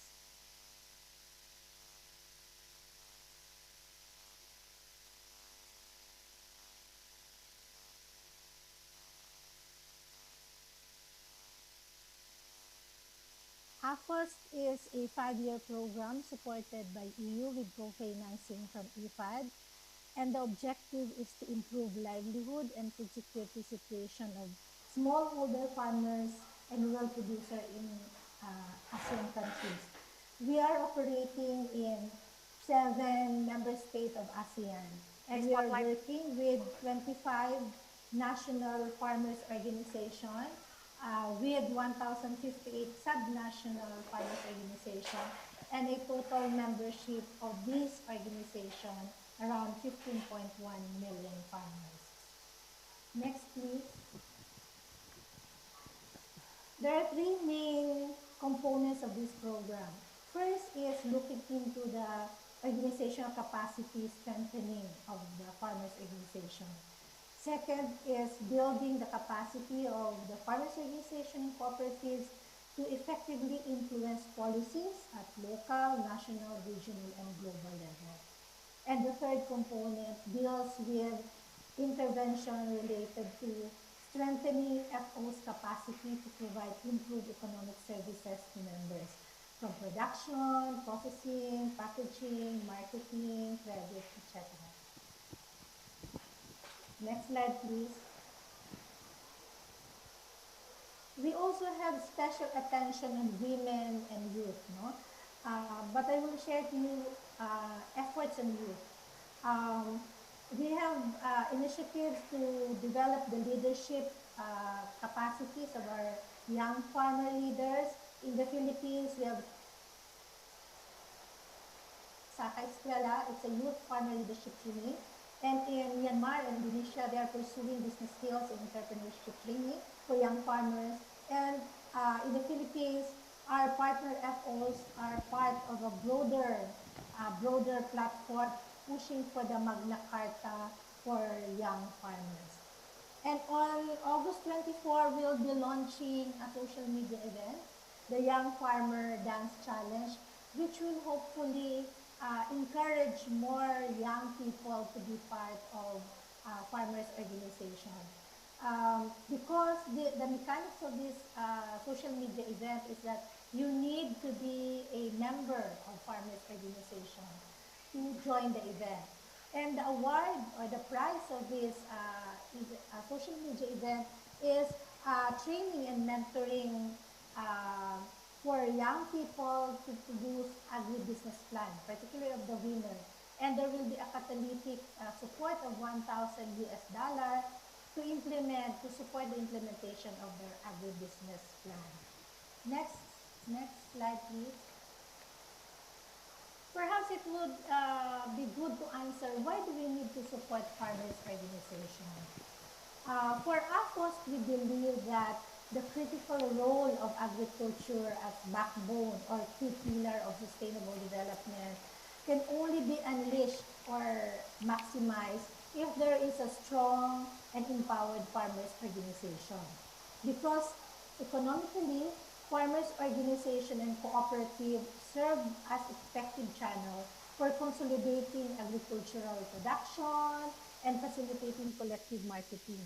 Farmers organization serves as aggregator or consolidators within the framework of an inclusive value chain. Politically, FOs and cooperatives also ensures quick feedback mechanism, no? Being community-based, they can give quick feedback from the field to policymakers and service providers.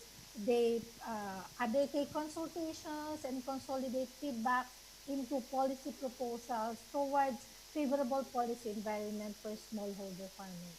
Environmentally, farmers organization and cooperatives are also guardians of environment through promotion of sustainable technologies, no, in their operation.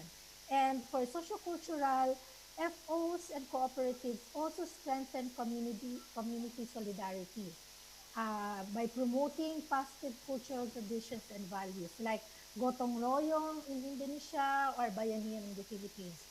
In effect, farmers organizations' role is really feeding the world and caring for the earth. Next slide, please. Just to highlight the role of farmers organization, no, in this situation of COVID-19 pandemic or in other crises, no, the critical role of farmers can always be felt in times of need, like in disasters, in pandemic. Farmers organization as community-based institutions are able to facilitate and mobilize members for caring and sharing, no? And also, if you are part of a farmers organization, you have more chances to bounce back because you can do it collectively and more innovative action. No? And in the long run, farmers organization also accelerate recovery and ensure resiliency through networking, linking with governments, working with private sector, engaging in e-commerce, and other collective actions. In line with this, we have recently launched a Food Hero campaign to give recognition to farmers as food frontiers. Next slide, please. Yeah, perhaps my last slide will be, I know many of our participants here are young people, so you can also support FOs in many ways. First, perhaps you can patronize and promote local FOs products. If you are from Laos, you can buy the Women Farmer Basket. It's a set of vegetables, fruits in a basket, no? Ready to cook. Or if you are in Indonesia, you can buy organic coffee from our Indonesian coffee producer. Or in the Philippines, many of our cooperatives are producing organic rice. For more information on these products of our partner FOs, you may visit our website, Asia Pacific Farmers Forum. Second, you can also be a volunteer or intern to our partner FOs in your own country. You can help FOs and agricultural cooperatives prepare their business plan if you are a business management student, or if you are doing your thesis or research. You can document the stories, success stories of our FOs and make some analysis and feed it back to them. Or you can also assist them in setting up their social media account for promoting their products. Or if you are an agriculture student, you can also provide agriculture extension, no? And lastly, if you are part of the general public, you can promote and support pro-smallholder farmer policies, no? Like climate insurance, affordable interest rate for credits. So these are the way we can support farmers in our own little way. And last, allow me, next slide please. Yes, allow me to say together with you that no farmer, no food, and no future. Let us all support our ASEAN farmers. So for more details, you may visit our social media accounts, Facebook, Instagram, and Twitter. Thank you very much. Good afternoon. Thank you very much, Lani. This is a very nice presentation from you, and it is very interesting to be part of this initiative, I guess. So we are going to go back to you later on after the presentations. Ladies and gentlemen, our next speaker, Denada, are you here? Denada, are you here?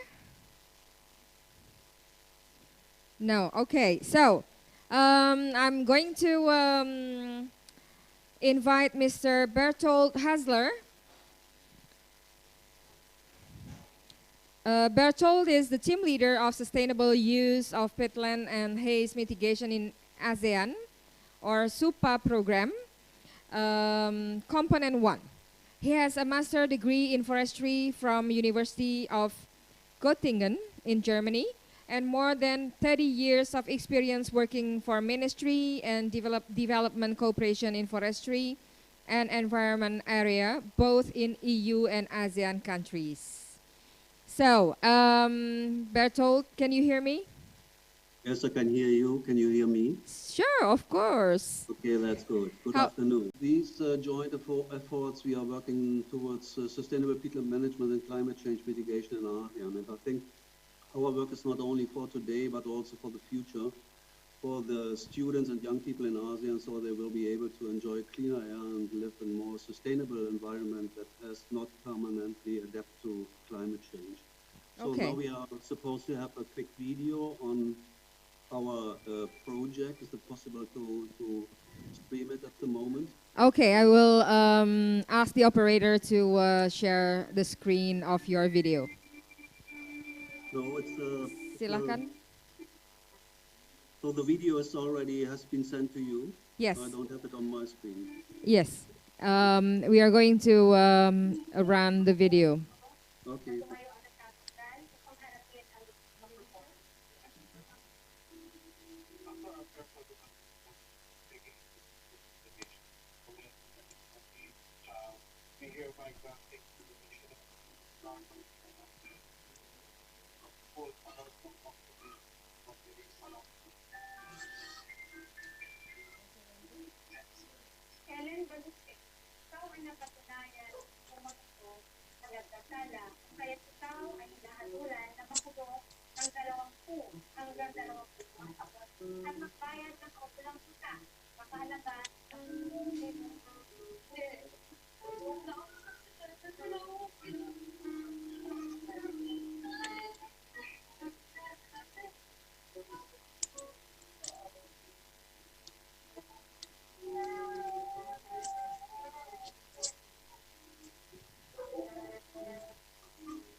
So maybe while we're waiting for the video, I can ask you some questions, Bertold.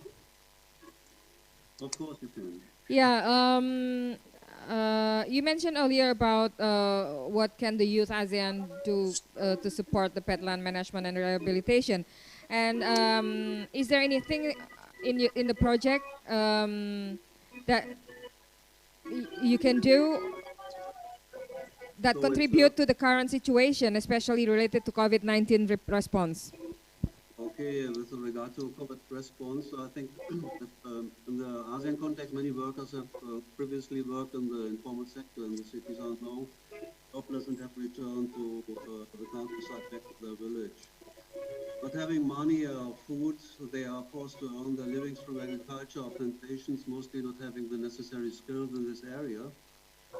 And activities such as fire might result in bigger pest colonies by spreading through the adjoining forest. I think we must offer those people options without them clearing the forest, and this could be done through well-designed agroforestry systems which are more resistant to climate and pest-related hazards and diverse enough to adapt to market requirements.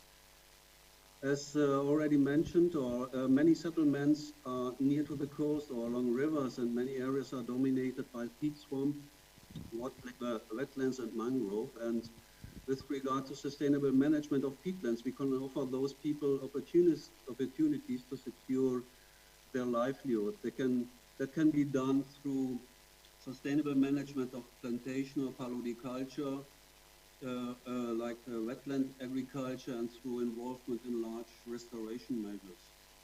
Peat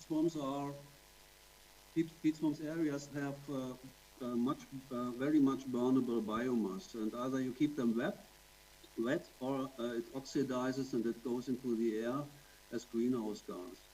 Unfortunately, many peatlands are drained, and as soon as villagers clear forests with fire in such areas, the fire spreads directly, especially in dry season.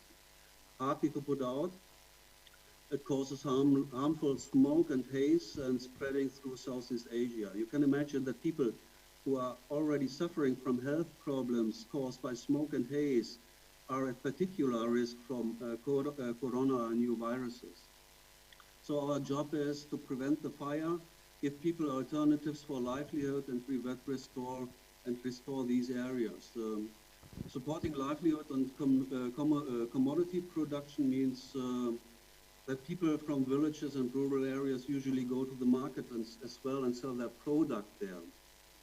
So there's no physical distancing in traditional markets, which will increase the risk of the people being exposed as well to COVID.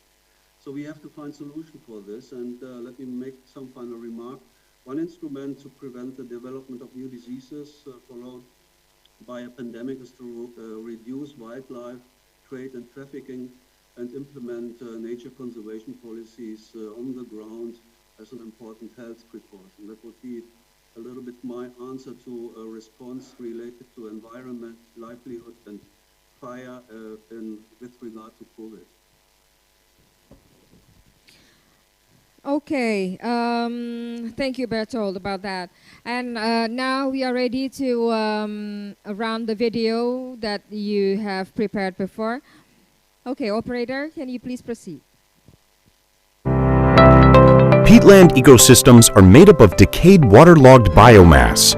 They are home to unique and endangered flora and fauna and are highly efficient natural carbon sinks. In the Asean region, peatlands cover approximately 56% of global tropical peatlands. It is estimated that ASEAN peatlands store approximately 68 billion tons of carbon, or 14% of carbon stored in peatlands globally. In the past few decades, human interventions such as logging, slash and burn, deforestation, drainage for agriculture, and consequently increasing wildfires have turned ASEAN's carbon-rich peatlands into gigantic carbon emitters. Annual emissions are now estimated at about 2 billion tons, approximately 4% of global fossil fuel emissions. Since the late 1990s, uncontrolled large-scale land and forest fires occurring mainly on peatlands plagued Southeast Asia. The fires caused severe transboundary smoke haze pollution, affecting millions of people's health, the disruption of transport, economic losses, and potential adverse impacts between neighboring countries. Globally, this situation contributed to huge releases of carbon and widespread loss of the unique and valuable peatland biodiversity and ecosystems. To support ASEAN's endeavors in combating transboundary haze pollution and peatland fires, sustainable use of peatland and haze mitigation in ASEAN, SUPA program, is launched with €20 million contributions from the European Union and €4 million from the German government. The objective of the SUPA program is to promote the sustainable management of peatlands in the ASEAN region through collective actions and enhanced cooperation, to support and sustain local livelihoods, reduce the risk of fire and associated haze, and contribute to global environmental management. There are 4 expected results of SUPA. 1.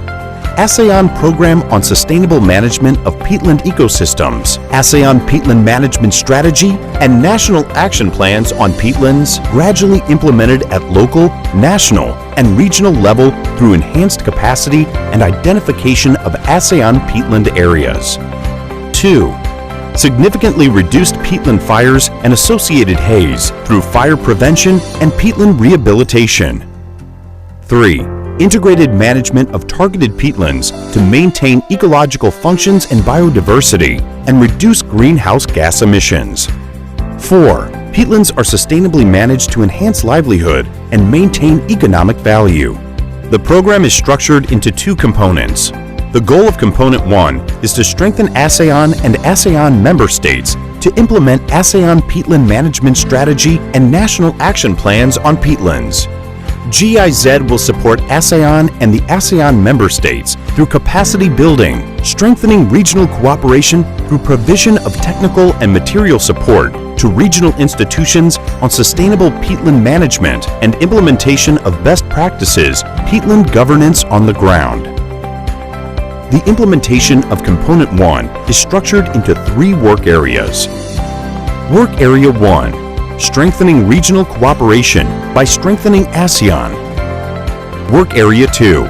Specific support to ASEAN member states for the implementation of ASEAN Peatland Management Strategy and National Action Plans on peatlands. Work Area 3. Generating pilot experiences from Indonesia and Malaysia.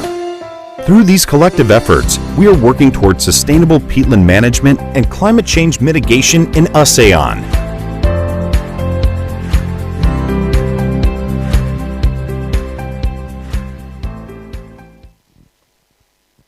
Okay, so Bertolt, do you still have something to say about the project?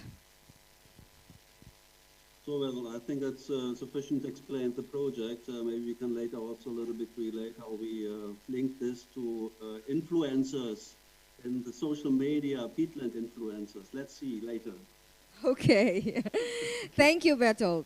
Okay. Thank you. And let me jump into the last speaker, Mr. Paul Mandel. Are you there?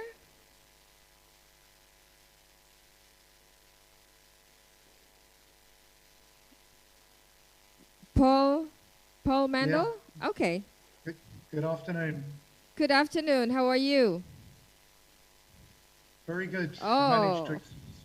Managed to extract myself from the other meeting, so very happy to be with you.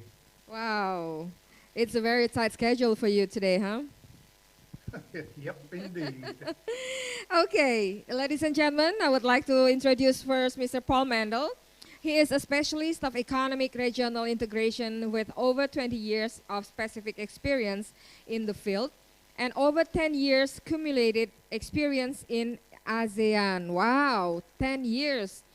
And Paul brings to the project more than 8 years of experience as team leader, managing complex technical assistance program and team of international experts with diverse technical backgrounds. He has been working in the ASEAN region since 2007. Wow, it's more than 10 years. And he has been managing the RISE project over the past 4.5 years. So, Paul, are you preparing a presentation today? The presentation was sent through to you last night. Okay. So I believe you should have it. Sure. And you should be able to load it for me. Okay.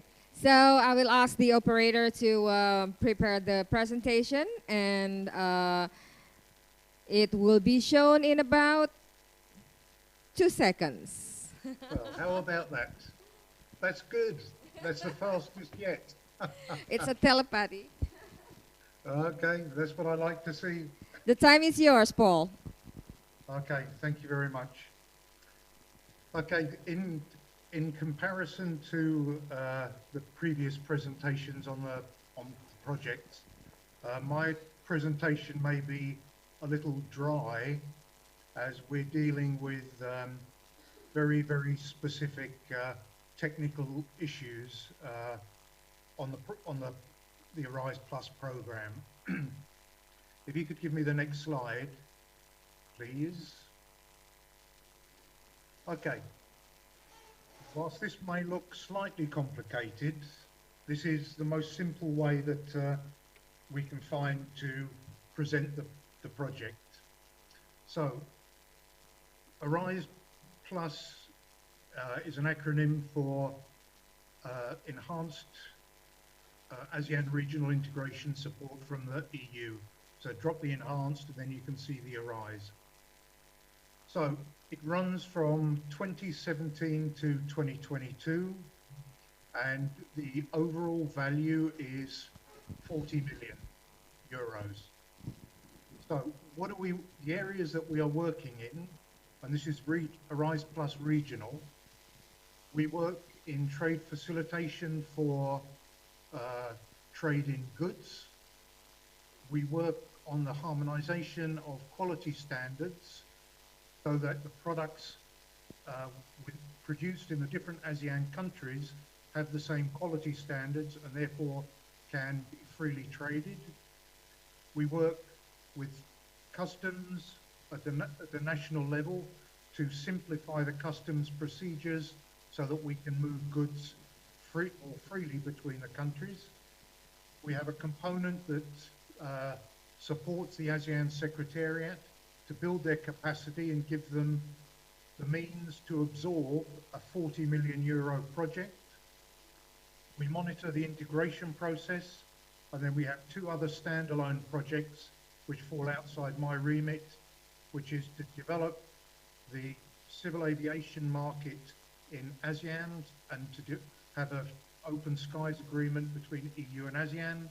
And then the second is how to strengthen intellectual property rights in ASEAN. So that's, in a very brief nutshell, Arise Plus Regional. In addition, and this is what makes the EU's support to ASEAN for economic integration totally unique, is that we also have national level Arise Plus projects in Cambodia, Indonesia, Laos, Malaysia, Myanmar, Philippines, Thailand and Vietnam. Now these are all individual standalone projects that collaborate with the regional project so that we can have the links between the national agenda and the regional agenda, and we can actually accelerate the integration process. Next slide, please. Just so that it becomes a little more personal, this is the EU team in ASEAN. The guys you can see in the blue batiks is the Arise Plus team. So on the left, you've got Glyn Evans, who's responsible for customs and transport. Then you have Rajinder Raj, who's standards, Paolo Vigano, who's a trade lawyer, and myself, team leader. And the line at the back are the ASEAN ambassadors from the member states to ASEAN, the SecGen, and then EU team. So this is the team that looks after and supports Arise Plus, Be Ready, etc. Next slide, please. Okay, what are our priority areas? Firstly, as I said, we're working in trade facilitation. Now, how to explain trade facilitation simply? It is what mechanisms do you have to put in place, or more structures in the market, so that goods can move more freely, so that governments reduce their regulations that restrict the movement of goods, and key to that is the private sector engagement between the member states and companies, representative organisations in all sectors. So we work very strongly with companies, and we try and remove barriers such as nepotism, corruption, and market protection in individual member states. The second area that we work in is standards and conformance. Forget about conformance, but standards are the definition of the quality of products that come on the market. And one of our strongest areas is in the food sector, and we're developing a harmonised regulation for food safety in ASEAN. We're also working on organic agriculture, certification and labelling.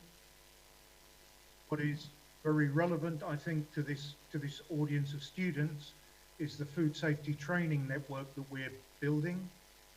We've identified that there's a lot of different training activities happening on food safety that are disjointed, they don't follow a common curriculum, and we're working with different ASEAN bodies that deal with higher education, with food safety courses. We're working with training institutions, and we're working with the ASEAN regulators in food safety. And this training network will be a legacy that Arise Plus will leave, as we will have harmonised course material, training institutions, and hopefully exchanges between different ASEAN universities in the area of food safety. And for us, it's a very important area. The other sector that we're working in is the pharmaceutical sector. And here, the focus is really on combating falsified medicines, which is a major, major problem in countries such as Myanmar, Indonesia, Laos, Cambodia, where imported medicines or medicines that are sold online don't actually meet the specification. They're either completely falsified, so there's no medication in there, or not the right chemicals, and it's really a very big issue in ASEAN. And another area that is worth highlighting is what we're doing on customs, transport and transit. Here, what we're trying to do is facilitate the free movement of goods between the countries, so that you don't have to, if you're exporting from Vietnam and want to take your goods down to Singapore, you have to go through 1, 2, 3, 4, 5 different countries. Usually in the past, what has happened is you have to change trucks, drivers at each step. And what the ASEAN Customs Transit System does is it removes those obstacles to free movement of goods, which is one of the ASEAN key long-term objectives. We will have a quick look at a video, promotional video for ACTS. But one of the problems that that happens at the borders is you have trucks sitting there for up to 10, 15, in some cases 20 hours with the engines running, with the air conditioning on full, and the environmental damage, the cost of the fuel is enormous. So in addition to reducing the transaction costs for businesses, there is also an environmental impact from ACTS. If you could run the YouTube clip, please.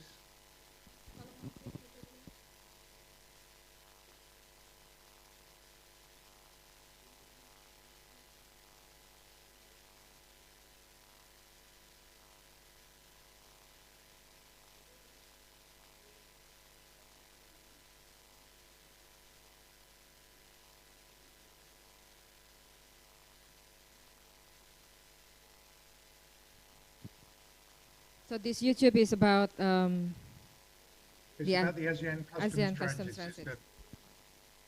And it's very pertinent because the meeting that I've just come from is on the ASEAN Customs Transit System, and we are just getting ready, hopefully, to go live with it in November. So we've just had this video clip developed, and this is one of the first showings of it publicly. So let's hope you can launch it and get it running, please. Okay. So the YouTube is being loaded.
Whilst we're waiting, if anybody's got any questions, I'm very happy to take them. I'd like to say that we have, under the Arise Plus program, we have 53 different activities running at any one time. So I've really given the highest level view of all of the different interventions that we're supporting. 53? 53, yeah. Wow. With our budget is 22 million, and it's all the work we do is guided by something called the ASEAN Economic Community Blueprint 2025, and that shapes our project agenda.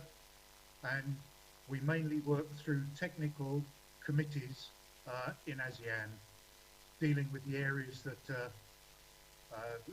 that I've highlighted.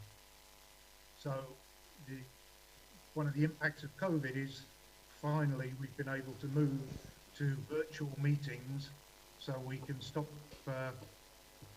traveling around ASEAN like lunatics, and it's taken a bit of adjustment, but member states, the ASEAN Secretariat and the projects certainly are adapting to a very, very different way of working, which is maybe slightly less efficient, but is certainly a much, much better use of time.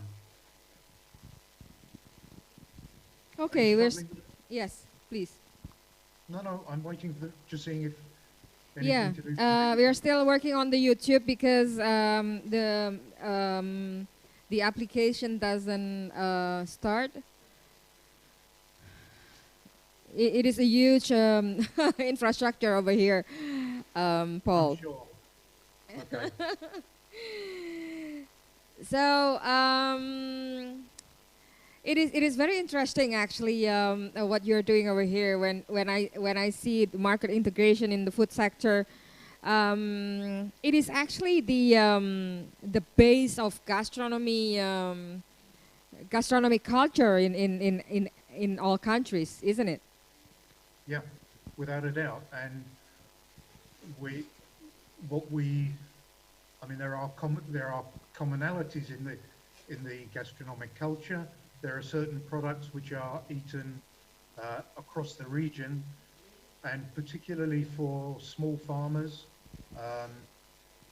we need to have a market infrastructure whereby their trade between ASEAN countries can be facilitated, which is why we're working on organic agriculture certification, so that if you've certified a product as organic in Laos, for example, that product would be recognized in Thailand as organic. So you could stimulate export of high quality organic produce from Laos to Thailand or Vietnam. And by that, we can start to develop short chains for products. We're not talking multilateral value chains. We're talking short chains within the ASEAN region. And you run into a labeling issue because that's language, and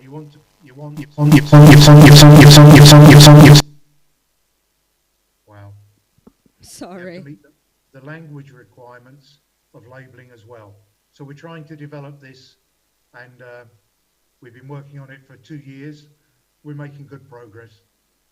Okay, so the video is now on, but most probably there will be a problem with the sound. Operator, can you please run the video? Thank you.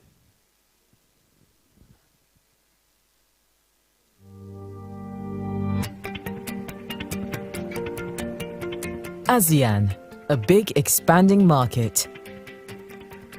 ASEAN and the EU share common objectives for economic integration and free trade. The ASEAN economic community is a reality, driving forwards a single market and a production base, and connecting a highly competitive region, fully integrated with the global economy.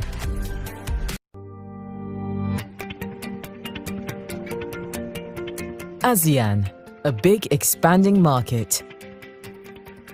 ASEAN and the EU share common objectives for economic integration and free trade.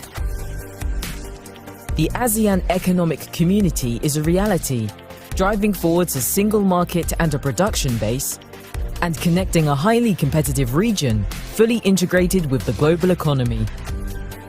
ASEAN acts as a focus for the free movement of goods, services, and investments. Together, the 10 member states generated $3 trillion in 2018, making ASEAN the 5th largest economy in the world. With the highest potential growth globally, ASEAN is set to be the world's 4th largest economy by 2050. The ASEAN Customs Transit System, or ACTS, creates a trade facilitation platform for the free movement of goods in the region. Developed jointly by ASEAN and the European Union, ACTS removes the need for multiple customs declarations at borders.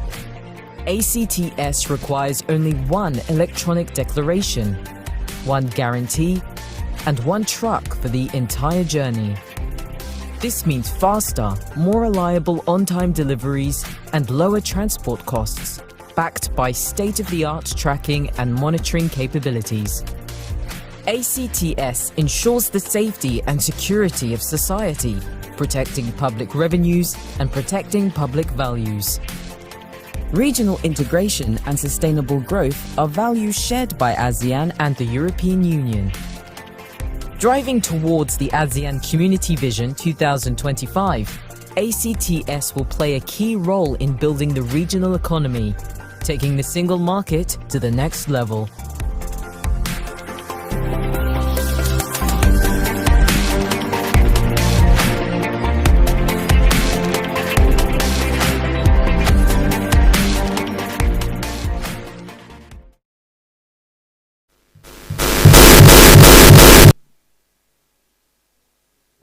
Okay. Can you hear me? Doing the voice, yeah. Okay. Doing the voiceover for that would have been very challenging for me. So I'm glad you got the sound going properly. I'm very sorry on behalf of the committee that it didn't work, but I hope that it was clear enough for all of the participants. So, Paul, do you still have anything to say about your project? Just thank you for the invitation, and the video worked really clearly and the sound as well, so it was perfect. Okay. Okay, thank you, Paul. So, ladies and gentlemen, I would like to open a question-answer session. If you have any question for the for the speakers, please note it in the chat room, and I will be able to read that for a particular speaker. But while we're waiting for the questions and answers session, I would like to ask most probably first of all to Amil. Amil, are you still there? Yes, I'm here. Yeah, so I know that it is not easy for a project like yours to be implemented in ASEAN area. So do you have any challenges, and how do you overcome the challenges while implementing this project? Well, actually, the main challenge is really is working with 10 countries in the region because there are differing governance structure from the national, subnational, up to the local level. Like for example, sometimes biodiversity conservation and protected area management are lodged in two different ministries. So it's challenging to really coordinate at the various level of governance. But we have actually overcome these challenges by really meeting with both agencies, both informally and formally. So we always use some what we call some back channel, doing really good groundworks, so that when we go up to the higher level, it would be easier to coordinate. Okay, Amil, thank you for the answer. So it is not easy for you to especially when it comes to the collaborations with others. So are you collaborating also with any education institutions? Right now, given that the ASEAN Center for Biodiversity in the ASEAN structure is directly under the Environmental Division of the ASEAN Secretariat. So it's a different sector. But we try to do more cross-sectoral collaboration also through the ASEAN Secretariat as far as the regional level is concerned. But at the national and at the national level, we try to make it a point that, for example, in the mainstreaming in education, while we have the national focal point of each of the country, that the national focal point also works with the other ministries like the Ministry of Education. So we go through that process of really trying to coordinate with all the stakeholders, not only those that are involved directly in nature conservation and biodiversity. Okay, thank you. I think it is clear enough. Thank you, Emil. And now I would like to go to Lani. While we're waiting for the for some questions from the participants, Lani, it is a very interesting project over here, because you actually involve the youth in the project. And is there any schools or universities, higher education institutions that you're working in, that you're working with? Thank you, Abu MD.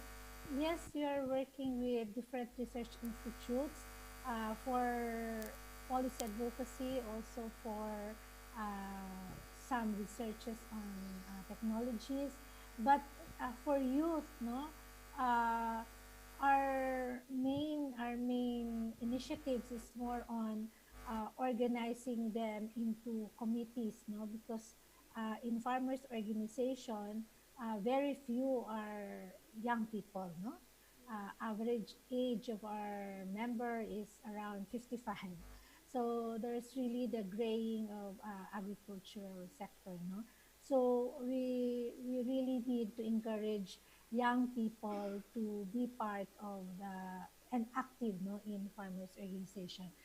I think school has important role, no, but there are also other important factors that can encourage young people to be active in the agricultural sector. One is um, economic incentives, no? Um, the parents themselves, the farmer parents, would not encourage their children to be in farming because of it's not income earning. So they have this feeling that they want their children to study so that they will not be in farming. But if we make the farming more profitable, then I think young people will be encouraged to be engaged in farming. No, and this entails a lot of support. No, government policy, putting incentives, including also property rights, no, inheritance for young people, no, to be engaged in farming. School, like many of our agricultural school, no, they produce graduate, but some of them do not go back to farming. They become employees of like corporations, but not going back to their own farm. So we would like also to encourage academic institution to focus more on uh, how to encourage young people to develop their own farm if they have farm. So I think that's some of our concerns. Thank you, Ibulani. Yeah, it is actually very interesting when you work with some higher education, because myself, I'm a faculty member of an entrepreneurship program in Jakarta. And I think this is a very good opportunity if we can work together, and we can enhance the impact of the project as well. Because young people right now, they are very keen to do social entrepreneurship, and it is very I guess that it can support projects like yours. Yeah, thank you, Eddie. We have partners in Indonesia, so I will be happy to link them with you. Okay, thank you. Okay, so I don't know if there is any question already. Operator, would you please scroll down the chat box?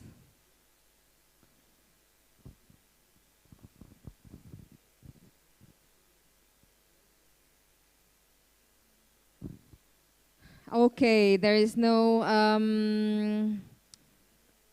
Okay, so there is no questions yet right now. I would like to go to Mr. Berthold, and I would like to give you one question, just one question about the sustainable use of peatland and haze mitigation in ASEAN. Berthold, are you there? Yes, I'm here. Okay, so during the implementation of the program, how did you find it? Is there any challenges that you met, or how is it going? Especially when you need to collaborate with local people. How did you do that? So how do we do this? So of course, we always have to adapt to the local communities or also to different cultural systems on ASEAN level. So we have to be aware of those cultural systems and trying to support the discussion and to coordinate also a focus on results and how to support the communication.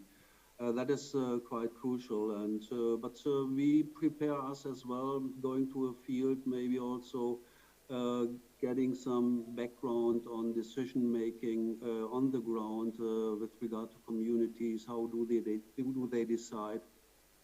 What the role of women within those communities, and how do the political as well as cultural leaders work together in those communities? In order to get a direct communication, we sometimes need also some supporters or facilitators knowing much more about the structure in those communities in order to get a kick-off which works. Okay, so it is well managed then by your team, right? Yes. Okay, Bertolt. So the other question would also for us to be, how do we reach out to the youth? How do we reach out to young people? How do we get them on board? And that's sometimes a little bit more easier, I think, because the younger generation is already very active with regard to climate change.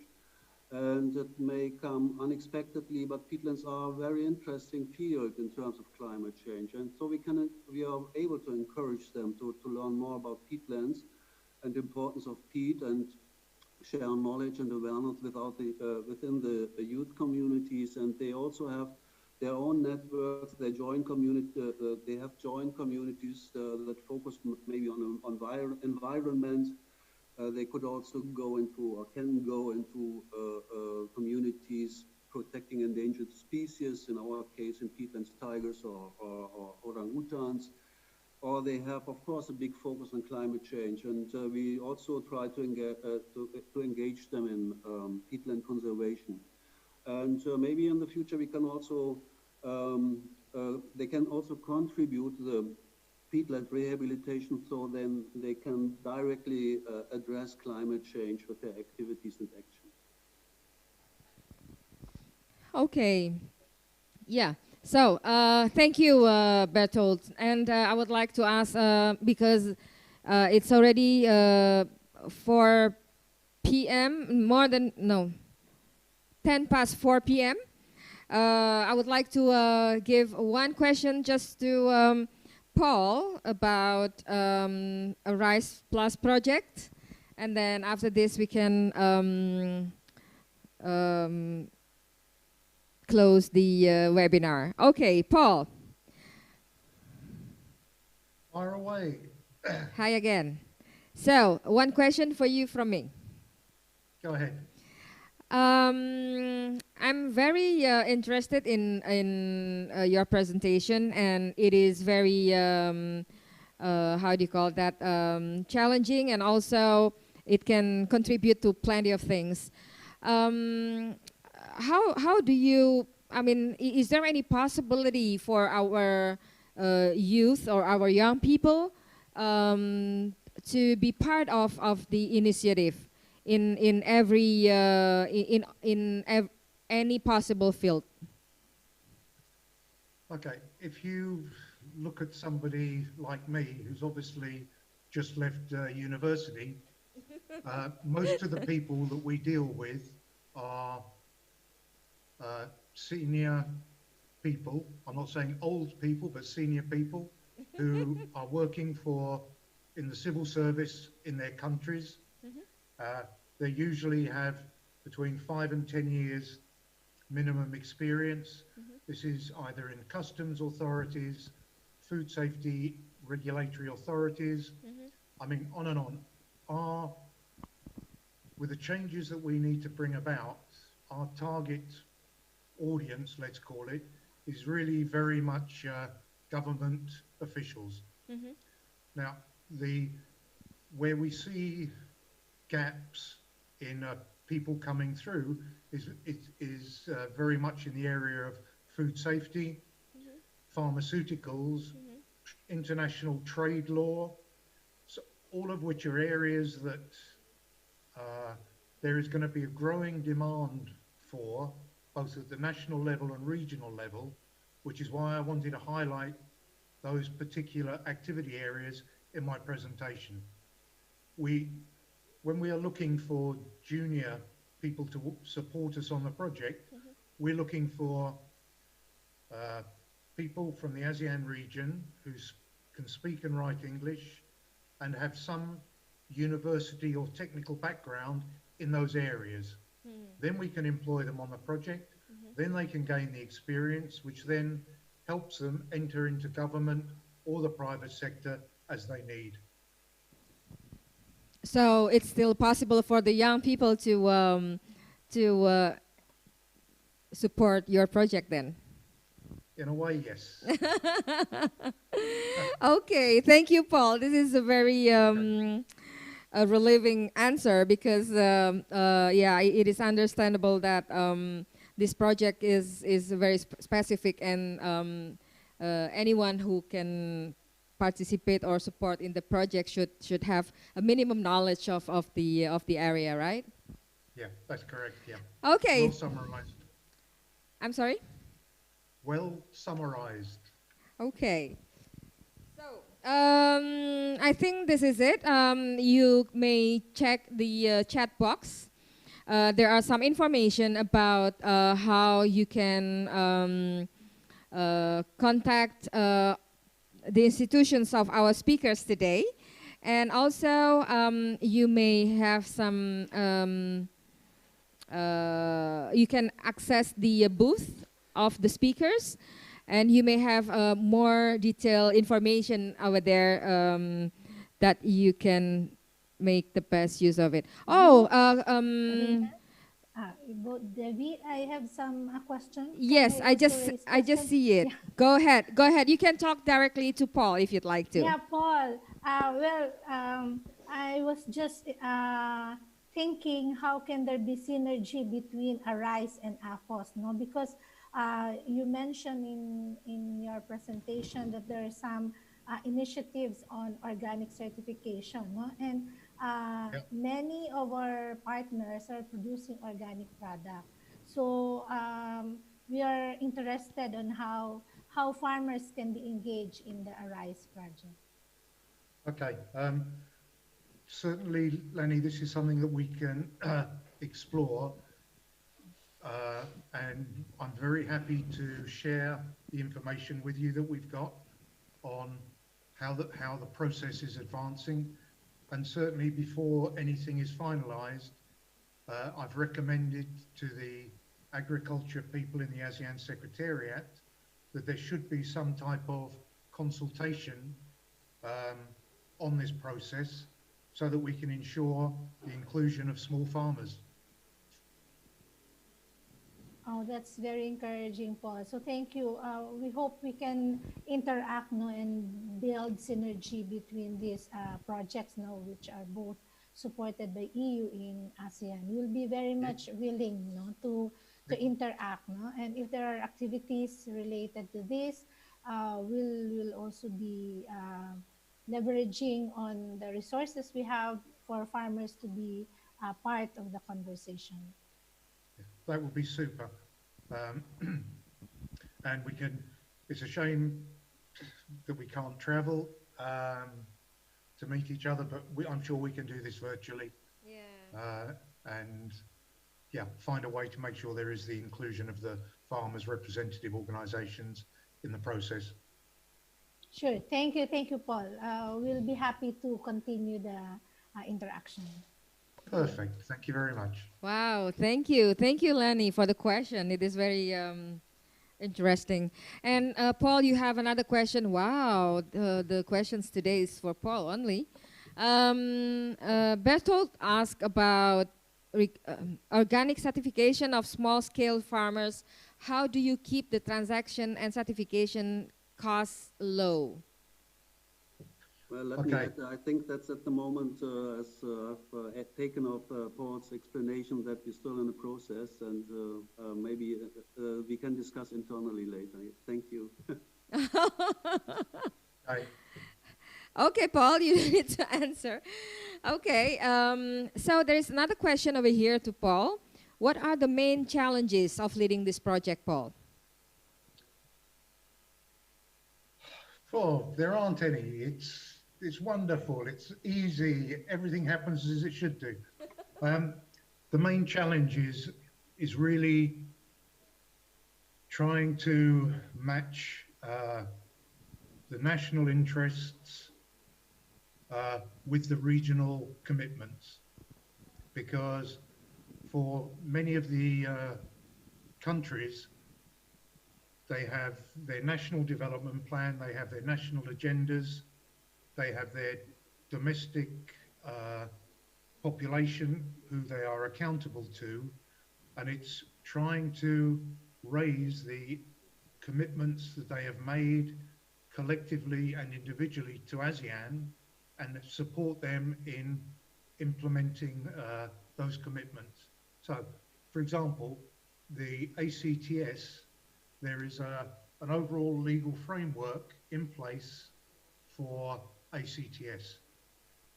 That was signed, I think, 14 years ago, but was never ratified and transposed into national law. So until that has happened, we haven't been able to develop the computerized system to facilitate it, and then the countries can do that at different speeds because of the different levels of development. So you're all the time juggling between meeting the commitments that are made, the capacities in the countries, and what are their own vested interests.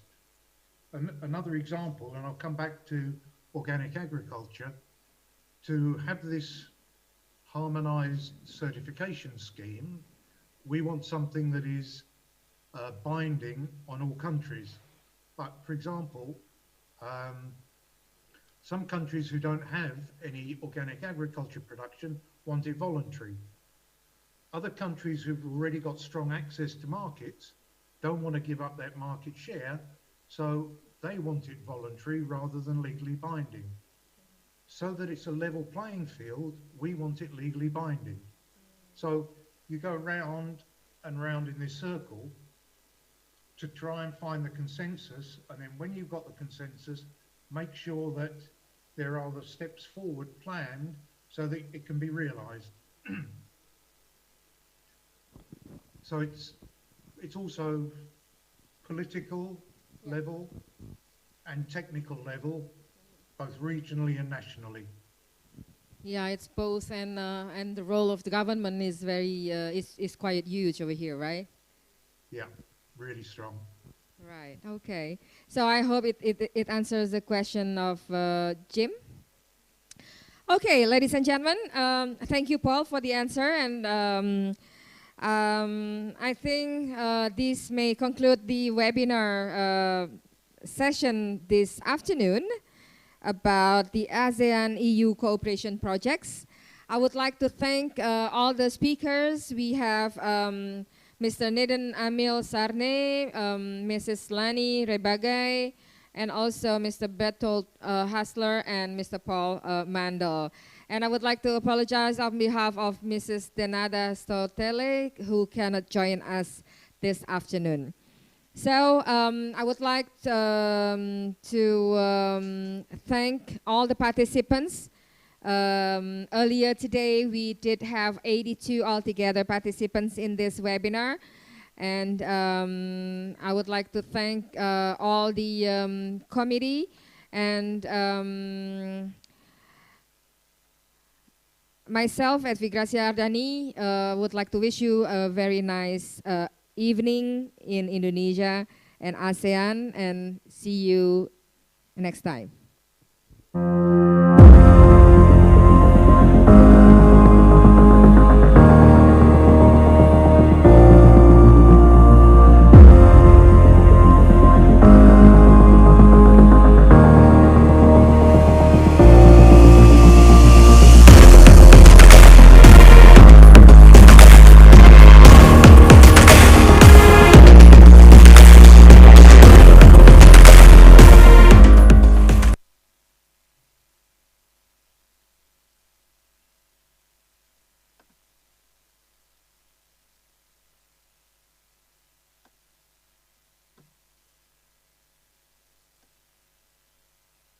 Thank you for the presentation.